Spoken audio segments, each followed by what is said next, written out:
Yes! What's going on, everybody? It's Tuesday night.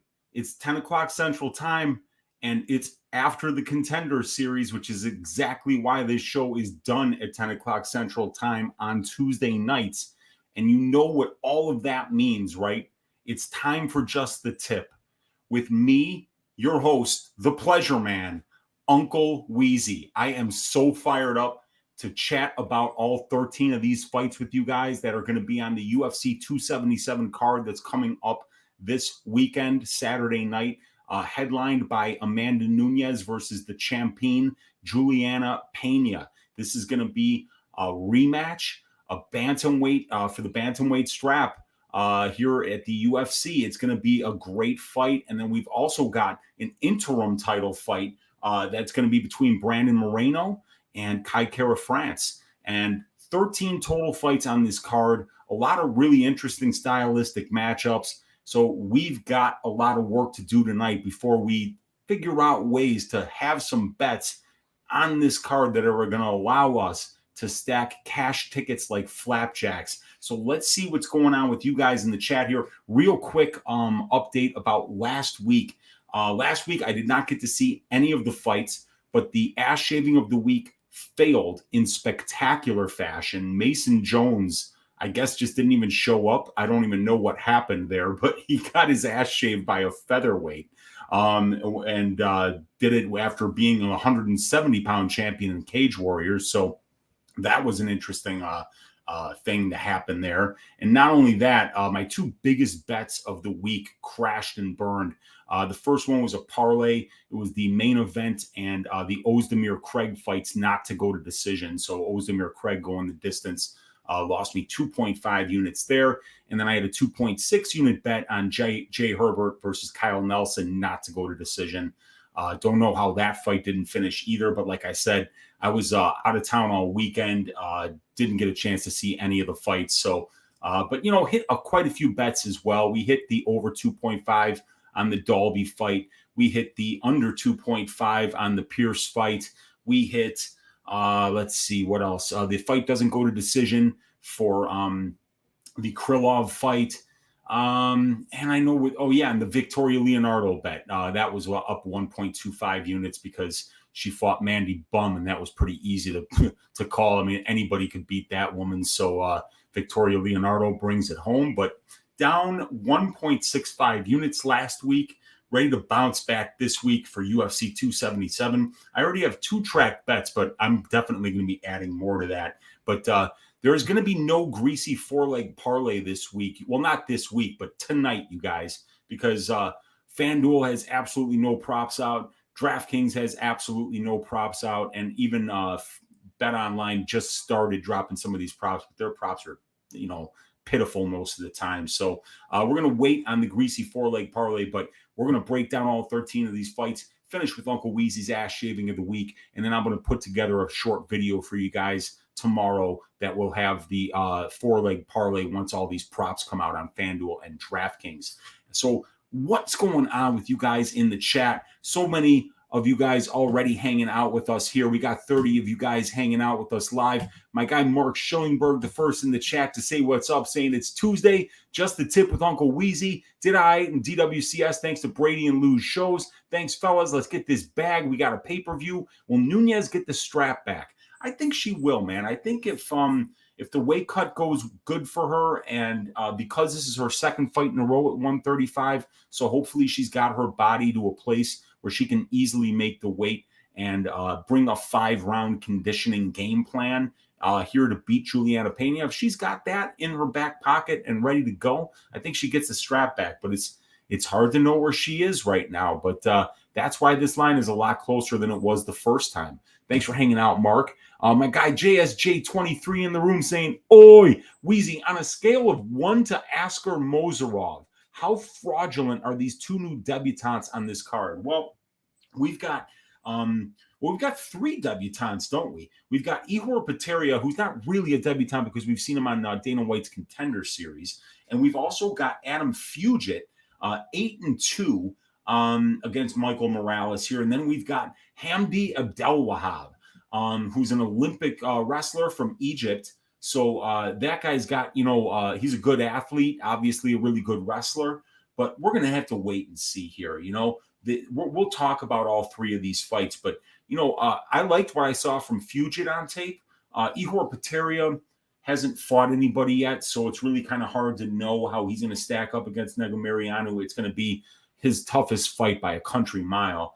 And then Hamdy Abdelwahab is going to be very interesting because he's fighting Dante O'Mays on short notice. Mays is going to look 3 weight classes bigger than this dude. And he's a finisher, is Mays. He's finished 3 of his 4 UFC wins thus far. It's going to be a big step up in competition for Abdelwahab. So we'll see how he handles it on short notice. But we're going to find out how fraudulent they are. But I don't think any of these guys are even close to the Mozarov scale of fraudulent because he faked fights and all that stuff. But we're going to have to wait and see, JSJ, but it's good to have you hanging out in here with us. We got Mushroom in the room saying, "Oi, yes. What's up, Uncle Weezy? Let's stack him higher than Willie Nelson. He made Snoop Dogg tap. That's impressive." Wow. Dude, if you can outsmoke Snoop Dogg, especially at Willie Nelson's age, that is extremely impressive. Willie Nelson, an American treasure. My guy David Milks in the room saying, "Oi, 2 weeks in a row, main event got canceled 20 seconds in. Such a tease. Hoping main event gets back on track this week." Yeah, and how about Alexander Rakic blowing out his knee about less than 2 months ago? So like 3 out of the last 8 main events have ended in injury, which is just a shame. You hate to see that happen. So hopefully the main event does get back on track this week and we get a classic because we deserve one after the last 2 ending the way that they did. So thanks for hanging out, David. We've got Victor de Jesus in the room saying, "Oi, yes. What's up, Weezy in chat? UFC London ended my 4-week winning streak, ended down 4.6 units. Got to make it back this week." It was a weird week, man. Definitely a very weird week. The Ozdemir Craig fight going to decision is a joke. The Herbert fight going to decision, I can't believe that. I heard that Herbert didn't even show up, that he just looked absolutely awful. He had no killer instinct whatsoever. So yeah, just bizarre that those violence bets somehow didn't work out. And there was one trigger I was this close to pulling. It was the fight goes to decision for the Makayev fight at plus 150. By the time I actually went to do it, it dropped to plus 135 on FanDuel, and I didn't pull the trigger. Otherwise, that could have gotten me close to even for the day. But hey, it is what it is. Sometimes we just got to put up our beverage, put last week behind us, get our eyes going forward, do the work, figure out how to get it back this week, Vic. Let's get it, man. We've got Wong Yun in the room saying, "Hey, Uncle Weezy, what's up, Wong Yun? Thanks for joining us in here." We got my guy, fellow member of the MMA Engine, Lou Betya, in the room saying, "Oi, nice night of DWCS bets, and the MMA Engine got a sick mention on the dog or pass today. Let's finish the day strong, Weezy." I'm going to finish it strong. I'm already starting to finish strong here, my man. So appreciate you, Lou Betya. Always good to hear that the MMA Engine actually got a shout out on the biggest show that there is right there for UFC, MMA, Twitter, and YouTube. Dog or pass, shout out Paul Shaughnessy and Cody Saftik, 2 of the best to ever do it. We got Jada Fight Man saying Mays, Ankalaev, Morales, Morono, parlay. Well, I mean, the lines are extremely wide on Ankalaev and Morales, but I see why people think that they're going to win. Morono's plus money. You don't really need to parlay him. Maybe do the first 3 and then just straight bet Morono because he's plus 140.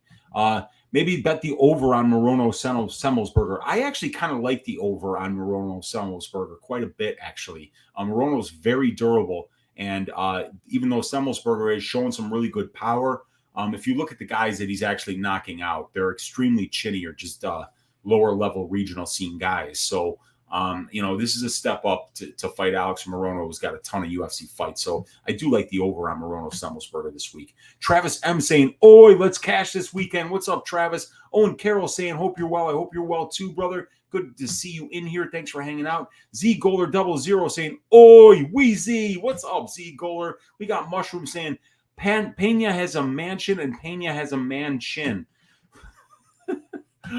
Bob Spikerman saying, Weezy, you're the main man, my friend. I got my ass shaved last weekend, so let's fucking get it. Yeah, man.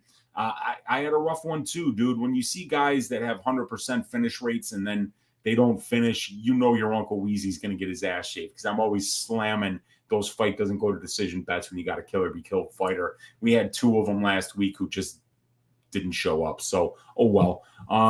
Let's get it though, man. Luke, bet you saying, is Weezy gonna dab now that he's calling himself the pleasure man? No, that I am not. I will not. We got JSJ saying Jordan Levitt pissed he got beat to the pleasure man nickname.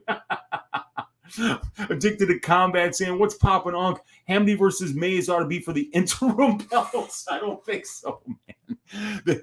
The Hamdy, dude. Hamdy is and it's not Hamdy's fault. I'm not insulting Hamdy Abdelwahab here, but I mean, talk about can crusher, dude. These guys that he fought in bare knuckle were like morbidly obese men.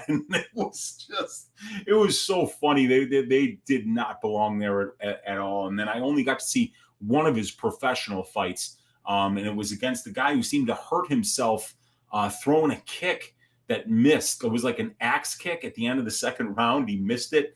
And then he couldn't walk the rest of the third round. He got taken down. And then when Hamdy let him back up, he couldn't even stand.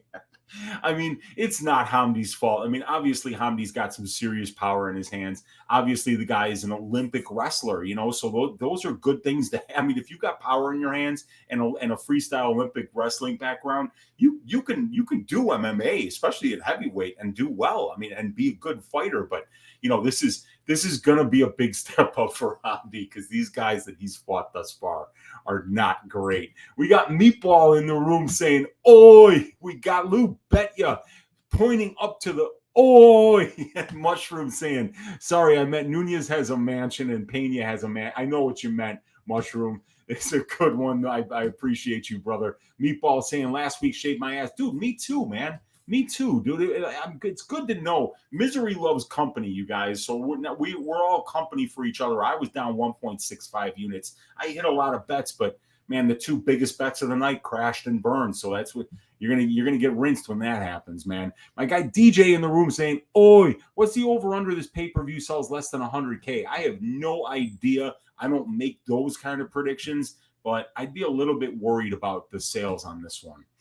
Couch Warrior podcast, who I'm going to be appearing on Couch Warrior show tomorrow night alongside the great Addicted to Combat and Wiz Bets with the Couch Warrior. We're going to be talking UFC 277, so make sure you join us tomorrow night for that.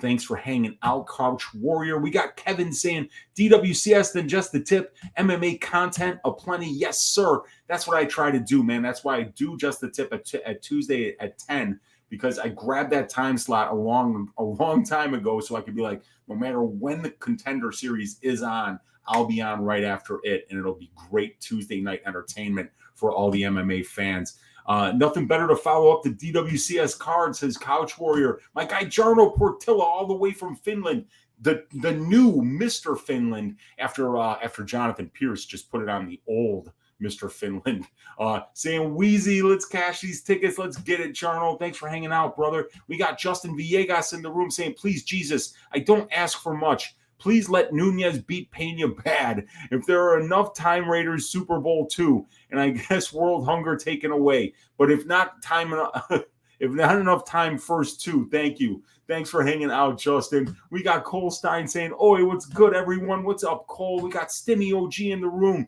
saying, what it do, Weezy? What's up, Stimmy? We got Z Goler saying, hit the like. I appreciate you for saying that, Z Goler. Hit that like. Hit that subscribe if you haven't already. JSJ saying, Nunes versus Pena 1 felt like a lot like Conor versus Nate 1. Overly confident front-running favorite cast out and subbed in round 2 by the much more durable and strong cardio dog. That's a great comparison. It really is, because, I mean, like I was talking about on Stat Diggers, man, Nunes was just smiling. She was having a good old time in the first round of that fight, and she dominated the first round of that fight. And we know how dangerous Amanda Nunes is early in fights. But in the second round, she didn't try to take Pena down, and she just kind of went out there trying to match her on the feet, and Pena wasn't afraid of her. Pena wasn't feeling the power, and it almost kind of felt like Nunes had that Conor McGregor one round in him or in her. And once that one round was over and she realized Pena didn't go away, that she kind of gave up. I mean, but credit to Pena. She put a serious pace on Amanda Nunes in that second round, landed the heavier shots, threw way more volume, walked her down, took her down, and then just finished her. I mean, it was unbelievable. So, but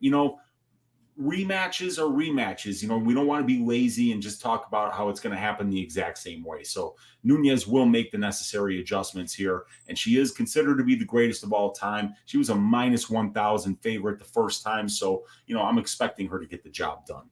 Kevin saying sequel never good as the original UFC London. Lou Bet, you said we got to mention because I lost a shoey to Paul Shaughnessy, but I don't give a fuck. We got there. That's right, man. Joshua Frick saying Mays line is moving so much in 2 days is crazy. Yeah, but Abdelwahab is not experienced. That's the problem. Amanda versus Juliana Penas. Headley one. Did you cash a bet on Body Bags Pfeiffer? I did not, because I did not bet at all on the Contender Series, because when you're trying to do a 2-hour show on Tuesday night, the amount of preparation I have to put in to do this show leaves me with no time to research the Contender Series. I barely even got to watch it, but I'm really happy that it's back because I enjoy watching it after just the tip. Even though I did watch today's before because I had finished up my research a little bit early this week. So got to watch it. Didn't cash any bets. Didn't lose any bets. Just enjoyed the fights. And we got Joshua saying agree with, but everyone in the space hammered it. And Bob saying Pussy Jai Herbert, man, he showed up fighting like Ankalaev and screwed up my max bet on fight doesn't go to decision. Yeah, I know, man. Ankalaev too. He's screwed me on a fight doesn't go to decision bet. That dude does nothing. The Pleasure Man, Uncle Weezy, Luke Fulton in the room. The Pleasure Man looked pretty bad, sadly. Yeah, he got a lot of takedowns, but nothing special, and he definitely looked very hittable on the feet. Bob saying, I lost max bets on Herbert and Craig not to go the distance. They were my two biggest bets, too. And I also lost 2 units on Mason Jones. Fortunately, I did cash a lot of other tickets to save my ass. Yeah, I mean, I had Mason Jones in a very square 4-leg parlay. It was the only leg that didn't cash. And then my greasy 4-legger last week, the only leg that didn't cash was Molly Meatball by decision. And she came out and destroyed Hannah Goldie in the first round. So, 3 out of 4 legs, it's pretty good, but it doesn't mean anything. You lose at either way, whether it's 0, 1, 2, or 3. It doesn't make any difference. None of them work. Ayo saying, let's cash big this week. Let's get it. Fireside with the Flame. What's up, dude? Super 8 Alternate saying, I cashed a finished prop on Pfeiffer. Turned a half unit profit. Very nice, man. Can't complain. Yeah, you're not going to complain about making money. Cody's growing out his hair. We love to see that. Cody JSJ, Egyptian wrestling credential, are about as oppressive as Kazakhstani baseball. Hey, don't sleep on Kazakhstani baseball. They got some kids over there, submarine pitchers with some real nasty sliders. You'll see them in the major leagues soon, JSJ. You just wait, brother. Couch Warrior with the Flame. What's up? Silky B saying I got shaved last week too. Pantoja max bet minus 155. I like it, Silky B. Mr. D saying London UFC 2 will give fight fans and bettors PTSD for years to come. Agreed. Yes, that was one of the reasons I think so many people were on violence bets is, when you have that live crowd there and you have the hometown fighters, you expect them to go out there just guns blazing. And from what I heard, Herbert was, just did nothing. So anyway, we got Mushroom saying, so is Pimblett the cure for monkeypox? Yeah, I think so. It's definitely the cure for the Monkey King. Fireside saying 2 banana peel weeks in MMA, lots of spots to burn your bankroll. You got that right. Zach saying, oi. Adelaide Bird, yeah, well, she was a judge, and I think she had the split decision. She was the what do you call it? The dissenter on the split decision, if I'm not mistaken. Peter Cirillo saying, Weezy, baby. What's up, Peter? Goldstein saying, body bags versus Stoltzfus or Phil Hawes. The Pleasure Man was indeed unpleasurable. Unfortunately, yes. It was terrifying. Fireside. Peter Cirillo, Skidi Fis Hoved. I don't know what that means, but Peter, good to have you in here. Andy Gonzalez MMA saying, here we go again. We got, what's up, Andy Gonzalez? Good to see you in here, my man. Bob Spikerman saying, really looking to strike back this week. but I'm pretty much liking only dogs on this card. I like a lot of plus money spots as well here. Goldstein, Lou, Betya, Imperial, my Philly boys do it again, DWCS. I love a pissed off Dana White. Love your chain, Uncle Weezy. Thank you, my man. We got Lou Betya saying, pretty sure Philly guys are 1984-0 in the cage in the last 2 years. They sure are, man. Lou, I'm a Philly native after that body bags win. Lou Betya saying I have a couch for you. Lou, are you on Nunes or Pena? Let's see. We got Ice Viking saying DWCS made me back the money I lost last weekend. Let's kill those bookies this weekend, Unc. Villegas still on a patty high. Might kill him with that hair. Might bet Kim the baddie with that haircut. Yeah, she's got the same exact haircut, man. Kevin saying Pfeiffer watching the promo package of his injury right before his finish was cold-blooded for sure, man. Wong Young saying something in the water here in Philly. Got that right, man. Dan Goldstein saying his body bag season every season, Lou. Wish it was a meathead, or wish I was a meth head, so it would only be one more sleep till the fights again. But he's got Pantoja at minus 135. Nice work. Listen, you guys got to get to the show, man. I appreciate each and every one of you guys for hanging out here with us. I'm going to share my screen with you guys here, and I'm going to get all the stats up here. I've got the stats, which you can download for free in the description of the video. I have got the prop template here where we can take a look at all the time props on this thing. I got the betting lines up. I got the Tapology up. But what we need right here are my stats so we can break down all 13 of these fights. And we are going to start with the Orion Cosce versus Blood Diamond fight. We got Cosce at minus 175, Blood Diamond at plus 150. The fight doesn't go to decision, sitting at minus 300. They are expecting violence in this spot, you guys. So let me go. That's not what I wanted to do. I want to do that. Okay, so now you guys can see the stats. And let me get my notes up here. Okay. So for the measurables in this fight, I'm giving a slight edge to Cosce. Orion is 6 years younger here, and he's only 28. So we could see improvements still from this guy at that age. Blood Diamond has a 2-inch reach advantage, which will be a help in the striking exchanges. And both guys are switch stance fighters and train at good camps, as we got Orion over at Team Alpha Male, and we got Blood Diamond at City Kickboxing. When the experience, we got to give the advantage to Cosce, for MMA at least. Cosce's got 4 more pro fights. He's got 29 more minutes in the pro cage, even though he's been a pro for over a year less than Blood Diamond. So Cosce's also been the busier fighter over his pro career. Orion also has 1 more fight here at the UFC level, as we can see. And he's got 20 more minutes in the UFC cage. When it comes to the finish stats and the durability, I'm giving an advantage to Cosce in the finish stats here. Cosce's got a 100% finish rate in his 7 pro wins, and he finishes Dana White Contender Series fight. Blood has finishes in 2 of his 3 pro wins. Both guys have been finishing their only pro loss, so I don't think either one really has the durability advantage. When it comes to the striking, got to give the advantage to Blood Diamond here.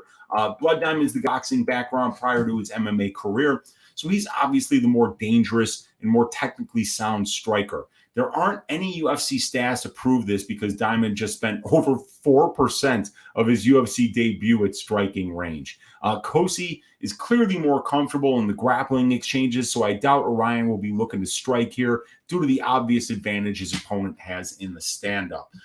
We see that Cosce is landing more significant strikes than he absorbs. 53% striking defense. He's been knocked down once. 55% striking accuracy. And there's really nothing to look at here in the striking numbers for Blood Diamond because, as we can see from these 2 numbers, 95.32% control time allowed, 1.08% control time for. Blood Diamond did no striking in his debut. All he did was run at Jeremiah Wells when he got his foot stuck in the cage after running around the perimeter of it for some reason at the beginning of the fight. That was wild. Hopefully Orion doesn't do anything that dumb. But in the grappling, it's definitely advantage Cosce. It's not even close. Orion has a wrestling background, and he uses his wrestling to win minutes, wear his opponent down, and get late finishes. Diamond yielded at 95.32% control time against in his debut against Wells. It's clear he's a striker who wants to avoid the grappling exchanges at all costs. Even though Cosce has as many takedowns as he has yielded, he's outcontrolled his opponents at almost a 2 to 5 or 2.5 to 1 ratio. So that's 45.3% to 18.8%. So he's shown the far superior grappling efficiency thus far at the UFC level. When it comes to the strength of schedule, got to give the advantage to Cosce here because Blood Diamond's best win is Dimps Gillies, and his other 2 wins are complete trash. Cosce's best win is against 9-0 Matt Dixon on the DWCS as a big underdog.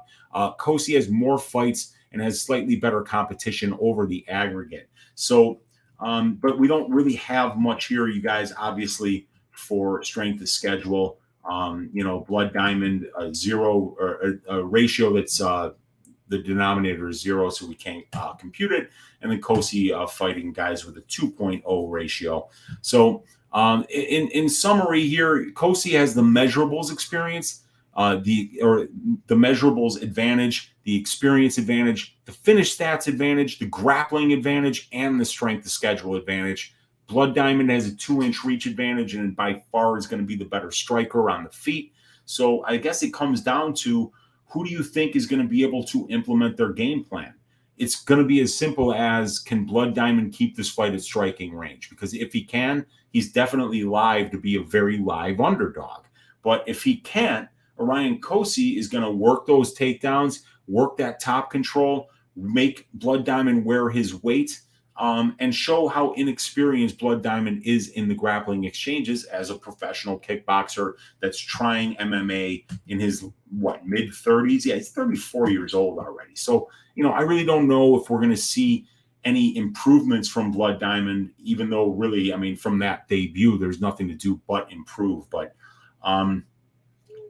because Blood Diamond only has 4 professional fights, because as a kickboxer, he wasn't elite by any stretch of the imagination. So, I got to believe that Cosce is going to win this fight and that he's probably going to finish this one inside the distance, probably in the 2nd or 3rd round.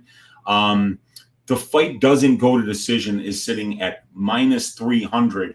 And one of my tracked bets this week is actually the over 1.5 in this fight because while Cosce is a good wrestler, he's not a particularly talented submission grappler in comparison to a guy like Jeremiah Wells, let's say, who's been submitting some pretty good guys and trains at Renzo Gracie Philly. Cosce is a little bit more of a wrestling-based guy who I don't believe has gotten more than 1 submission in his career. All the rest of his wins are by knockout. So, I don't think he's knocking out Blood Diamond, certainly not on the feet. And I think that this fight can go over 1.5 because Cosce does have a really good chin. And I don't see Cosce really having much finishing equity in the first round. And I do see Blood Diamond having some finishing equity if he can keep it striking, but Cosce's going to sell out for the grappling. So I've got the over 1.5 for this fight at -124 and or -126, I'm sorry, which is a 55.75% implied probability. But fights are going over 1.5 66.51% of the time. So that is a 10.76% edge over the implied probability of the line when we compare it to the benchmark.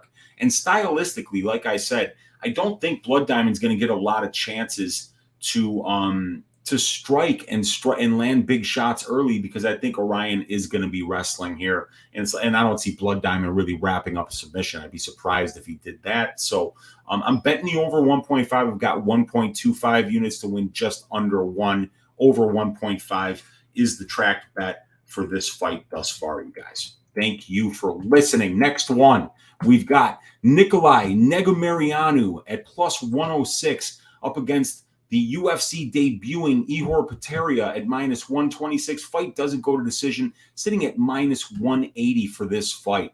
So Let me see what you guys are saying here too. We got Bob saying blood diamond equals a period. Yeah, I like that, man. Bob Spikerman saying I had to slam Rafael Alves at 240, and I'm going to hit Anthony Smith as well. Still waiting for the line. Got Mays at Pick'em. Pantoja slight favorite. Negumereanu plus 150. Pavlovich plus 115. Also liking Morono. Good spots all there, man. Dan saying Smith is an auto bet now, but I'm being greedy and waiting. I'll have no Dim Skilly slander here. I heard his last fight was actually really good. Somebody mentioned that, I think, in the comments of Stat Diggers, saying that his last fight in Eternal was really good. And his fight with Blood Diamond was a fun one, too. Steve-O saying Cosce's my top play this week. Blood Diamond was rushing in the UFC because he's close with Izzy. Yeah, this could certainly be, a Martin Sano. What was the name of the guy? That was, Marcus Mariano, who was friends with Anderson Silva. This could certainly be a situation like that. Blood Diamond by KO, says Peter Cirillo. Blood Diamond looks like he's 50. Whose uncle is he? If you call yourself Blood Diamond, you shouldn't suck. It's like coming out to an Undertaker theme walkout and hugging all fights. And my guy Miles, ring a ding ding with the first donation of the show. Appreciate you and love you, Miles, saying let's crank and bank this weekend, baby. Much love to you for supporting the show, Miles. It's much appreciated. Keeping the lights on here in your Uncle Weezy studio so we can continue to do just the tip here with your host, the pleasure man, Uncle Weezy. Thank you so much. And let's see. Let's get to this next fight now. We've got the Negumereanu versus Poteria fight. Now, in this one, we've got Poteria going to be much taller here.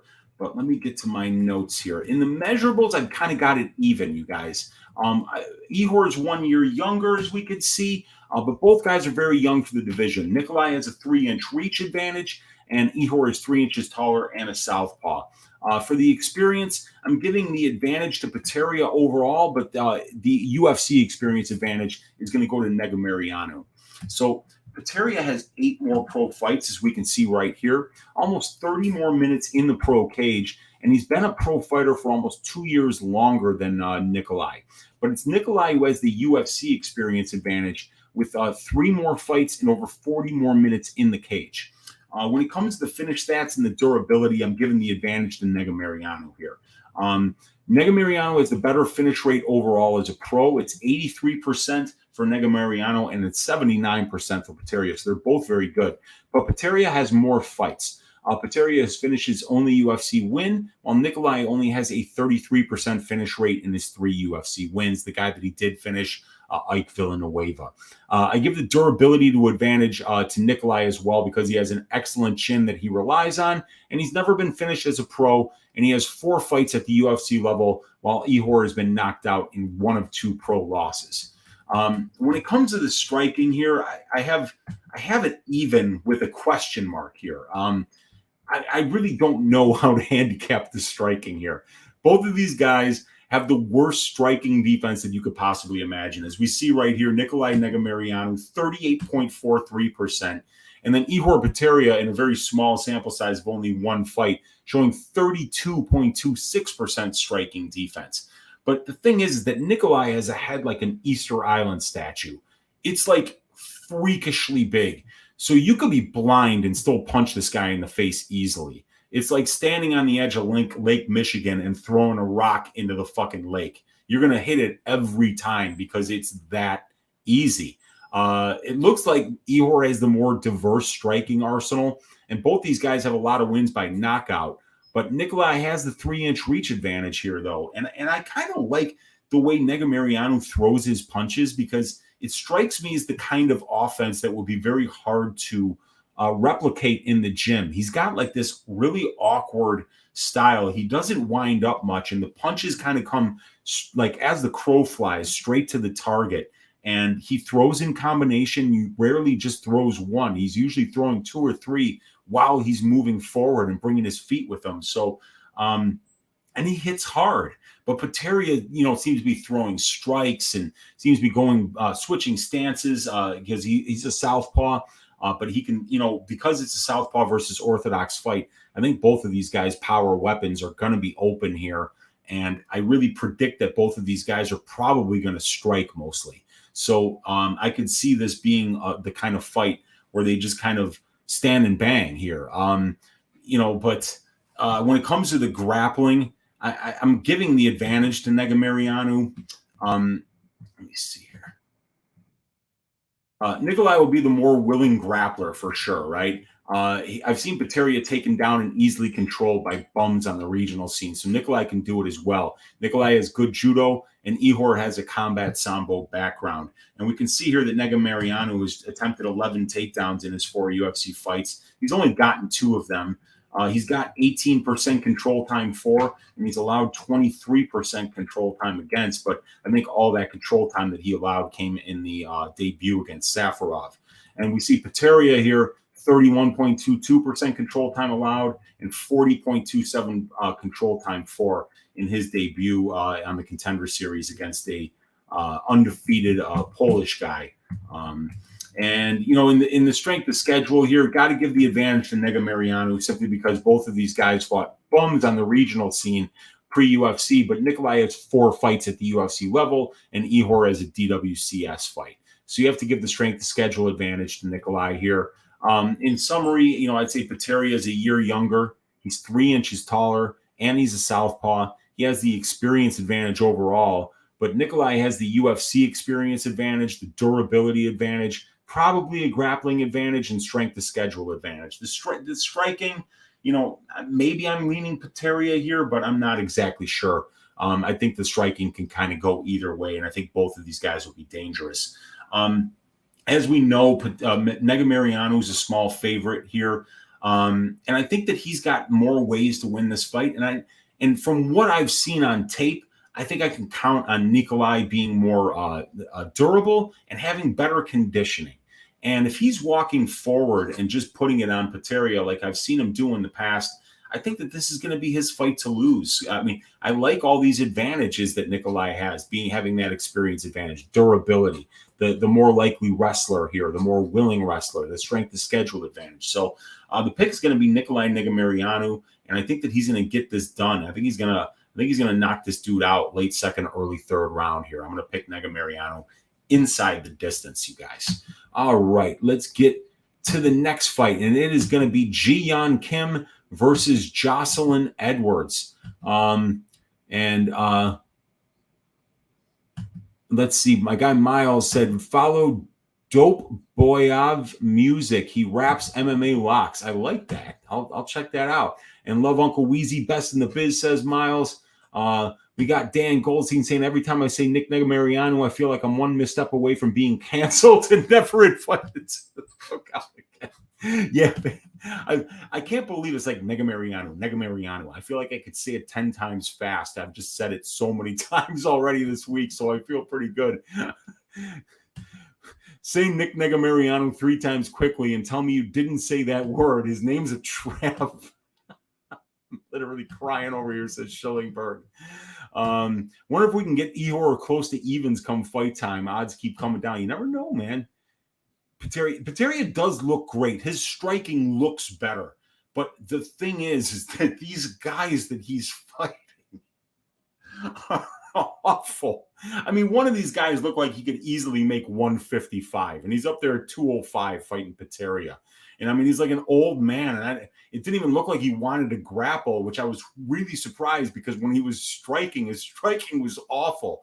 I mean, dude, he's fought cans. And Negumereanu fought cans too, you guys, but I promise you, this dude has fought cans. So this is a huge step up for Ihor Poteria, and he might be surprised, how tough Negumereanu is. But I'm telling you, though, if you're worried about your striking accuracy, you want to fight somebody with a head as big as Nick Negumereanu. And I know I say that dudes got big heads a lot, but I promise you, go look at the tape, and then you come back and you tell your aunt, Uncle Weezy, that this dude doesn't have an Easter Island head, because he does. I promise you, that's why the striking defense is 38.43%. His head movement actually isn't bad. He's moving his head when he's standing in front of his opponent, but it's like the head is so goddamn big that it doesn't matter if you move it. The guy can still easily hit it. You could just throw your hand anywhere and you're going to hit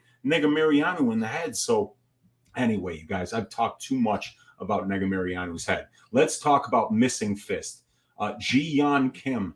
And let's see here. We've got, all right. And then let me get my notes up here. Sorry, you guys, I had to fire my producer. I'm kidding. I never had a producer. I do need a producer, but you know what? I'm probably too much of a diva to actually work with one. So I'm going to continue doing the notes, following along with the numbers, and doing all the commenting to the commenters myself. A one-man show, just the tip, with your host, the pleasure man, Uncle Weezy. So Ji-Yeon Kim versus Joselyne Edwards. I promise now we're breaking down this fight. In the measurables, the advantage goes to Edwards here. She is the natural bantamweight, and this fight is taking place at bantamweight.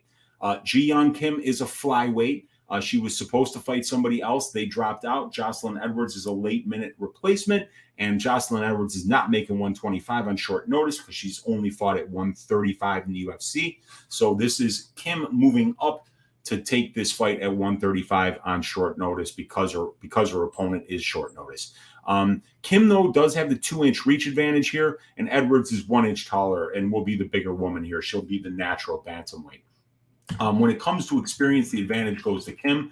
Kim has one more professional fight. She's got 65 more minutes in the pro cage and 1.5 more years as a pro. She's also got the UFC experience advantage with 4 more UFC fights and about 55 more minutes in the UFC cage. When it comes to the finish stats and the durability, I'm giving the slight advantage to Kim here. Although Edwards has the better finish rate as a pro, it's 72% for Edwards. It's 55% for Kim, excuse me.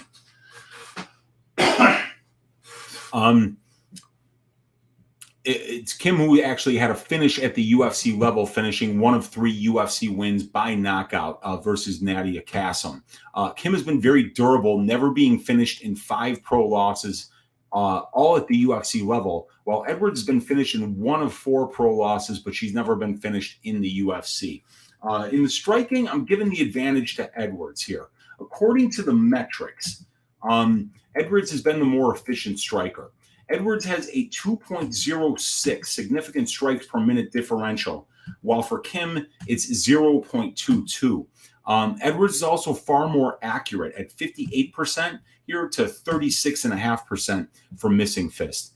Kim has the power edge, but she's only landed 1 knockdown in 8 UFC fights, while Edward has landed 0. And Kim is far more defensively responsible, though, as she's got a 56% striking defense to only 43.4 or 84 for Edwards. So both ladies throw far more volume, though, than their opponents. As you can see, G's throwing 16.08 and her opponents are throwing just under 13. And Edwards is throwing 9.22 while her opponents are throwing under 6. So both ladies throw an impressive amount of volume, but you just see Joselyne Edwards a lot more accurate. And that's a big deal. And also that big significant strike differential, Ji-Yeon Kim, and that's the thing here. We've also got a big cage. And Ji-Yeon Kim, when she steps into that cage, while she doesn't hit her opponent very often, she hits the shit out of that fresh air in the cage, and she beats it. So it's going to be a bad day to be the fresh air in the cage at UFC 277 when Ji-Yeon Kim is in there, because she is going to be swinging at that fresh air. She's going to be hitting nothing but fresh air, and that fresh air is going to take a fucking beating. But that's not my problem. That's not your problem. Who's going to have the grappling edge here? Well, I'm giving the slight edge to Kim here, and here's why. Neither one of these ladies grapples offensively, as they have combined for 1 takedown in over 170 minutes combined in the UFC cage. It's been Kim who has been more defensively responsible, though, as she has spent 80% of her fights at striking range, while Edwards gives up over 46% control time in her 60 minutes in the cage. So if one fighter is more likely to lose minutes on the ground, it's probably Edwards. When it comes to the strength of schedule, I'm giving a slight edge here to Kim. As we can see, the ratio is about the same. And the total fights is actually pretty similar too. However, Kim's wins are a bit better with a ratio of 1.0 and 2.67 total fights compared to the 0.25 ratio for Joselyne Edwards and the 2.5 total fights in her wins. So in summary, Kim has the experience advantage. She's got the slight edges in the finish stats and the durability, the grappling, and the strength of schedule, while Edwards has the measurables and the striking advantages. And we got to keep in mind that Edwards is taking this fight on short notice. However, Edwards has been very, very busy lately, and she's taking this fight at 135. That means Ji-Yeon Kim actually has to come up a weight class and fight somebody that's got a bigger frame than her. So it's not necessarily an advantage that Edwards is taking this fight on short notice for Ji-Yeon Kim.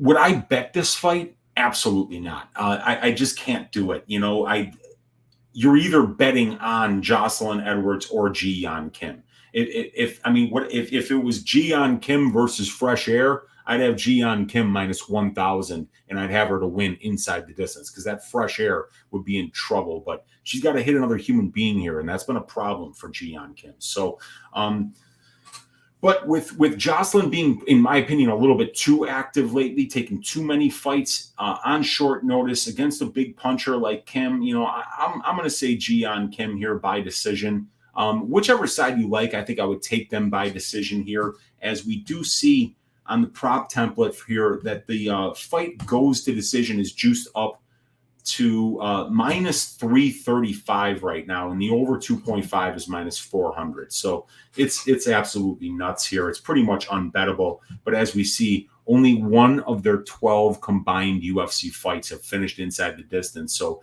that's why these lines are so juiced. But at that line, you might as well just bet for violence and hope somebody lands a big shot and the ref steps in. But yeah, I'm going to pick Ji-Yeon Kim to win this one by decision, but I will not be betting it. And the over is far too juiced to even consider as a parlay base. All right. So the next fight is going to be Michael Morales versus Adam Fugitt. All right. So let's see here. Morales minus 650 right now. Adam Fugitt taking the fight on short notice plus 425. Fight doesn't go to decision, juiced up to minus 300. Okay.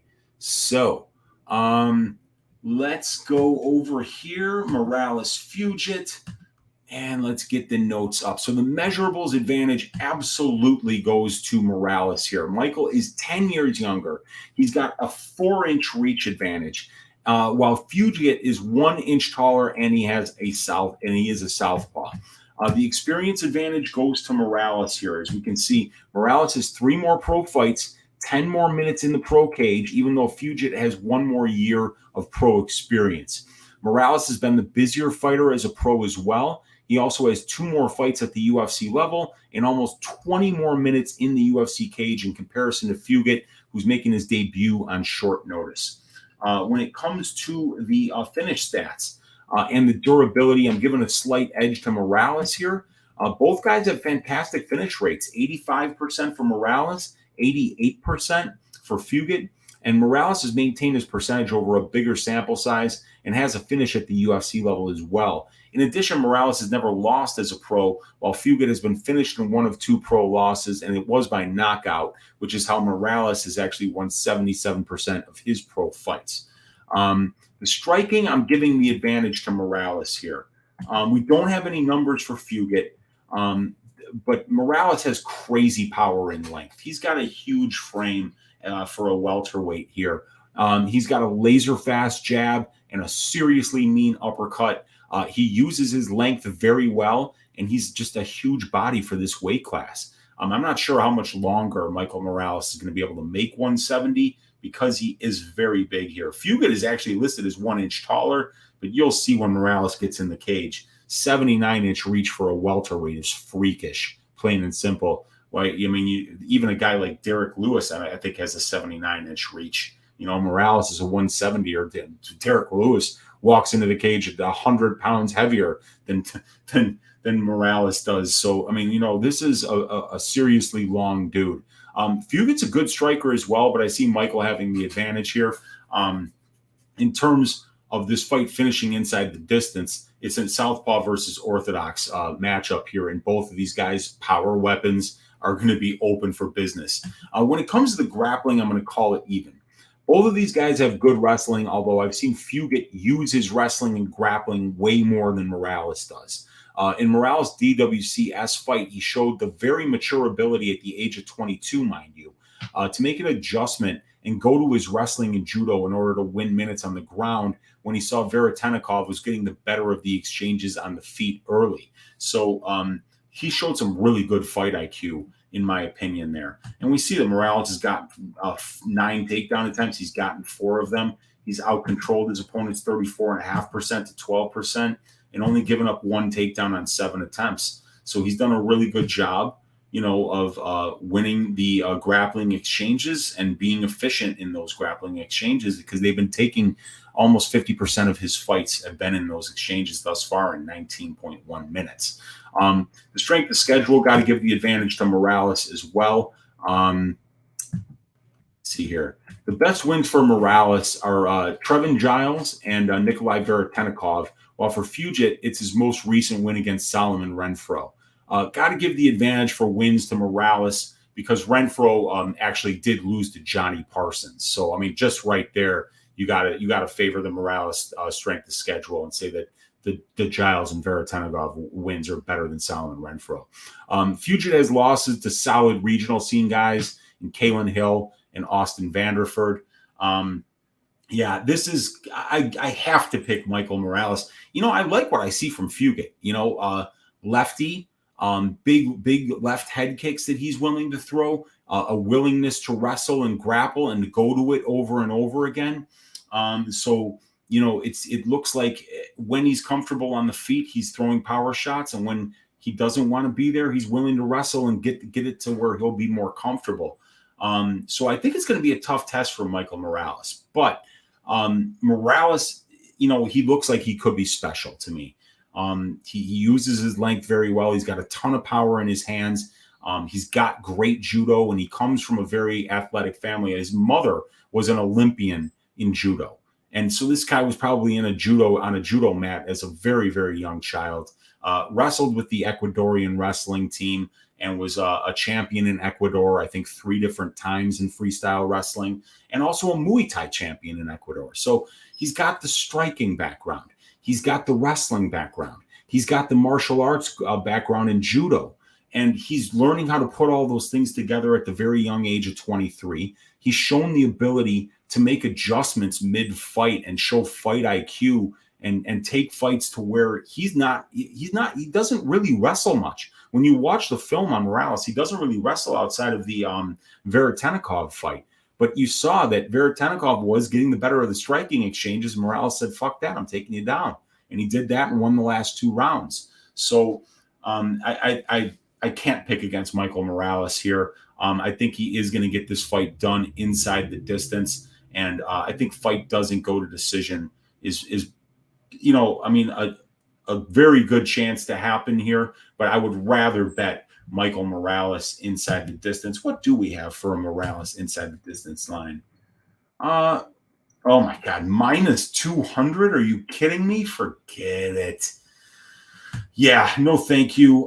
This is an unbettable fight, pretty much. Fight doesn't go to decision, minus 300. Morales inside the distance, minus 200, and the Morales money line sitting at minus 650.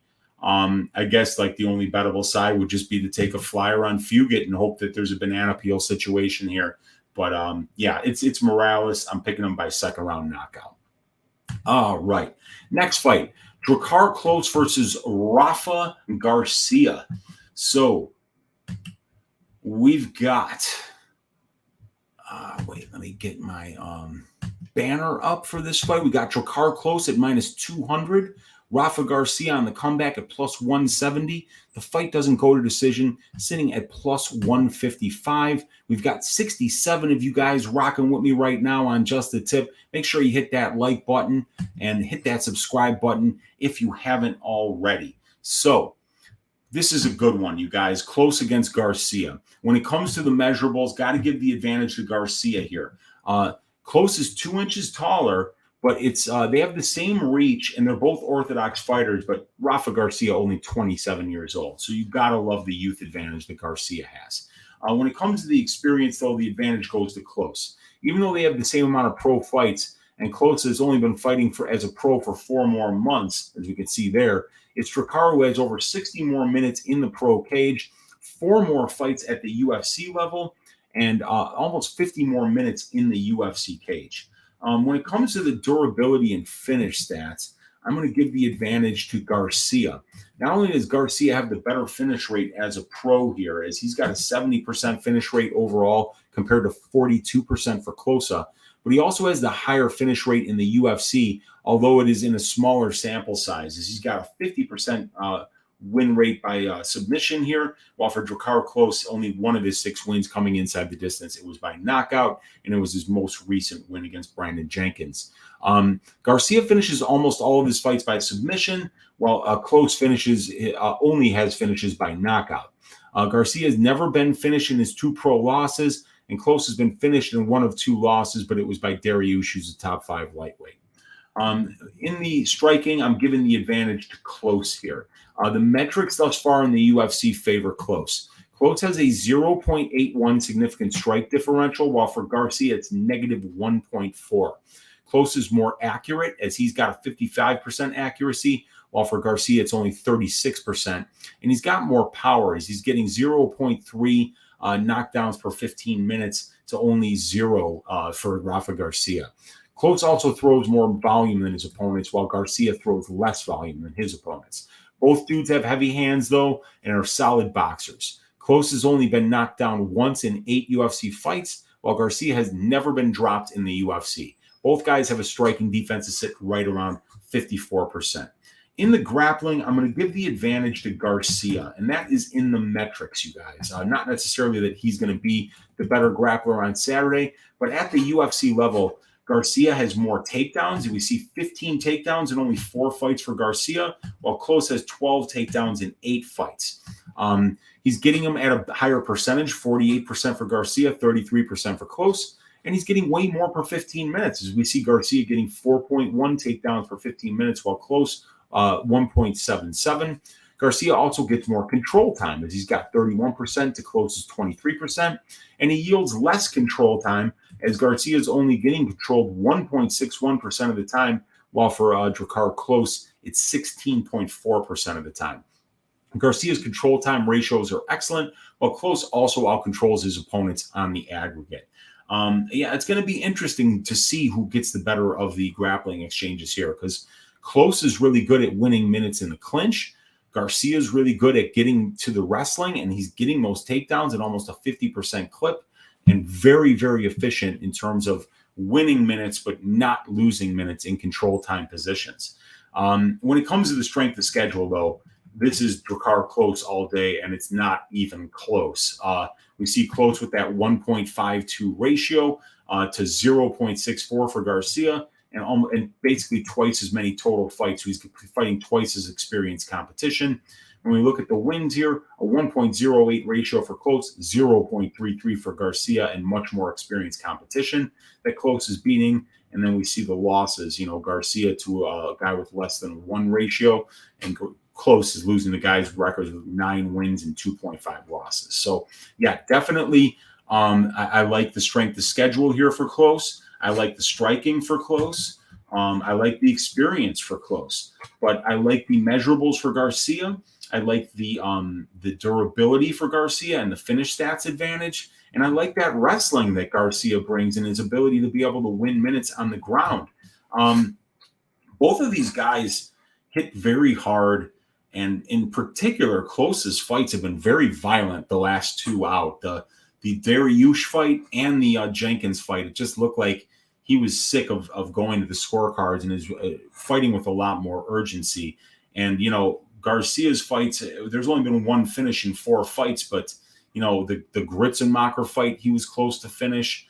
And, it's going to be interesting to see how this one plays out when we look at the time props, because One of the props that we did give out was fight goes to decision here at -190 on probability. As we can see that 9 of their 12 combined UFC fights have went to decision. That's a 75% clip. That's 25.7% better than the divisional decision rate, which is 49.3%. And it's a 9.5% edge over the implied probability of the line, which is sitting only at 65.52%.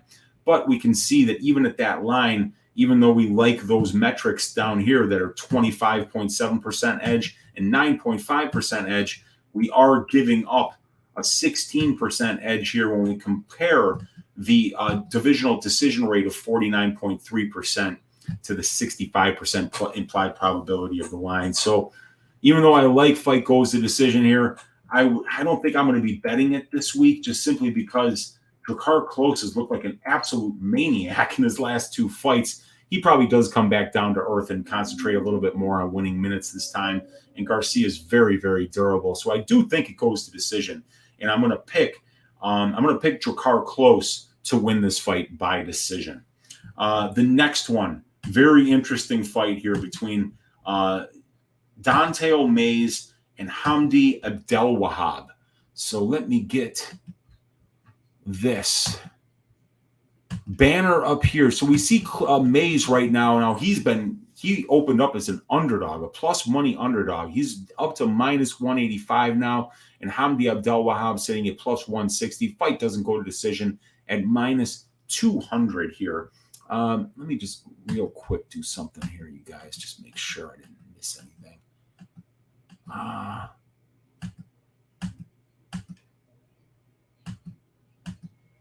Okay. Very good. All right, so let me get my notes up here. And we've got Mayes Abdelwahab. So the measurables advantage obviously goes to Don'Tale Mayes here. He's a year older, but he's 4 inches taller, and he's got an 8-inch reach advantage. Both guys about the same age, but, Hamdy's 1 year younger. When it comes to the experience, obviously the advantage there goes to Don'Tale Mayes as well.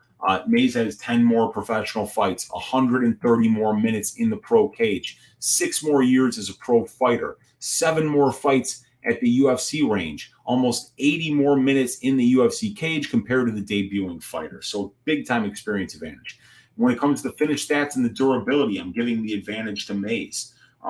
We can see here that even though Hamdy has the better finish rate, I honestly think I would have had a good chance to kill some of the guys that Hamdy already did, especially in bare knuckle. Mayes has fought at the UFC level and has a 75% finish rate in 4 wins. So we know this dude can finish fights at a high level, while Hamdy has only crushed fat cans so far.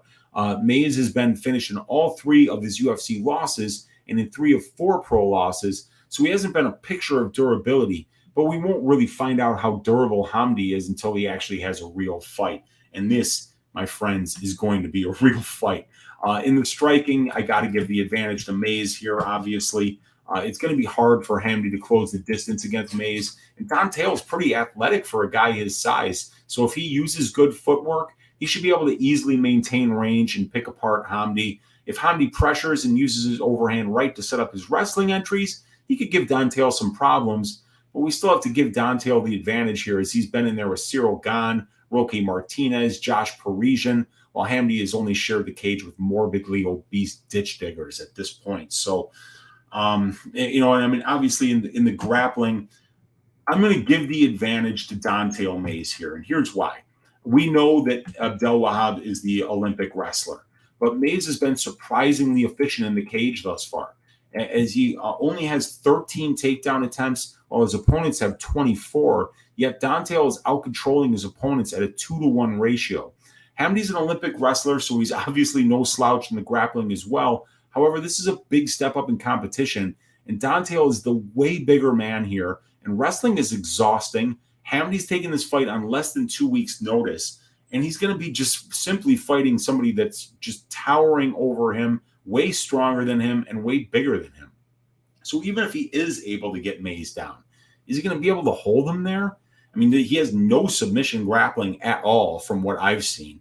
I mean, he was taking down some of these cans that he was fighting. These cans were offering no resistance, and he still didn't really do anything on top. He was able to maintain position, but he didn't look great there. So I can't give Hamdy Abdelwahab the grappling advantage just because he was an Olympic wrestler, because I mean we don't know what this guy looks like in a cage. You know, the competition that he's faced just simply is garbage. So we have to really think that, you know, in order for him to take this step up, you know, it's going to be a wait and see. It's going to be a show me spot for Hamdy Abdelwahab to get those takedowns, to hold Dante Alves down and do something with those positions. Until he actually does that in the UFC cage against a fighter of Dante Alves' caliber, I'm going to assume that he kind of doesn't belong here until he shows me that he does. So I know that Dante Alves belongs here. The strength of schedule advantage goes to Mays. It's not even close. It says insert joke here on how pathetic Hamdy's opponents have been thus far. You know, I think I've already given you quite a few already. So Mays has got the measurables advantage, the experience advantage, the finish stats advantage, the striking advantage, the grappling advantage, and the strength of schedule advantages. The only area where it's even close is grappling, and you would easily say that even though Dante, see, like that, this is what I'm talking about. Mays has got 7 takedowns on 13 attempts, and he's getting 20% control time, 1.32 takedowns per 15 minutes, getting them at 54% clip. So, you know, until Abdelwahab starts putting up numbers like that, you know, I'm just going to say, because I've seen Dante Alves actually do it, that I'm going to assume that he's going to be the guy to do it on Saturday. So, yeah, I mean, look, I have Mays having the advantages everywhere. Abdelwahab is probably the better freestyle wrestler, and it isn't even close. But, you know, I just don't think that they're really even in the same weight class. So, yeah, it's going to be Dante Alves. It's going to be Dante Alves inside the distance. Next fight, we're going to have Drew Dober versus Rafael the Turn Alves. This is a very, very exciting fight. We got Dober as a minus 191 favorite here. Rafael Alves plus 166 on the comeback. Fight doesn't go to decision, juice up to minus 180. Let's see here.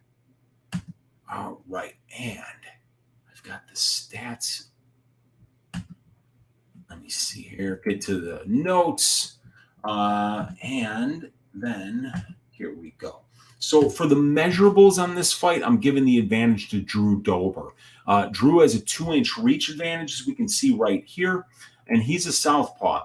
However, Alves is going to be 2 years younger. In the experience, the advantage obviously goes to Drew Dober here, as he's got 6 more pro fights, 150 more minutes in the pro cage, 15 more fights at the UFC level, and over 125 more minutes in the UFC cage. Alves has been a pro for 2 more years. Dober has also been the more active fighter. And then when it comes to the finish stats and the durability, the finish stats advantage goes to Alves. The durability advantage goes to Dober. So Alves has the better finish rate as a pro, even though it's been against far worse competition. He's got a 75% finish rate, while Drew Dober has a 67% finish rate. And Alves has finished both of his UFC wins inside the distance, while Dober has a 60% finish rate at the UFC level in 10 wins. Drew is the far more durable fighter, though, as he has an iron chin, and he's been finished in 4 of 7 UFC losses and 5 of 11 pro losses. But Alves has never been finished in his only UFC loss, but it was to Damir Ismagulov, who hasn't finished anyone yet, and I think he's got 5 or 6 wins. But he's been finished in all 9 of his regional scene losses, has Rafael Alves. So that's just a huge red flag. And I mean, just we do need to look at this, because, you know, 9 finish losses is very, very alarming. You know, and we're talking about Jason Fisher, 10-3, Wagner Rocha, Alexandre Pimentel in 2015, Bruno Tavares, Tiago Trotter, Jamil Silveira, Nielsen Gomez, Paulo Robinson, Reginaldo Ferreira. I've all finished this guy going back to 2011.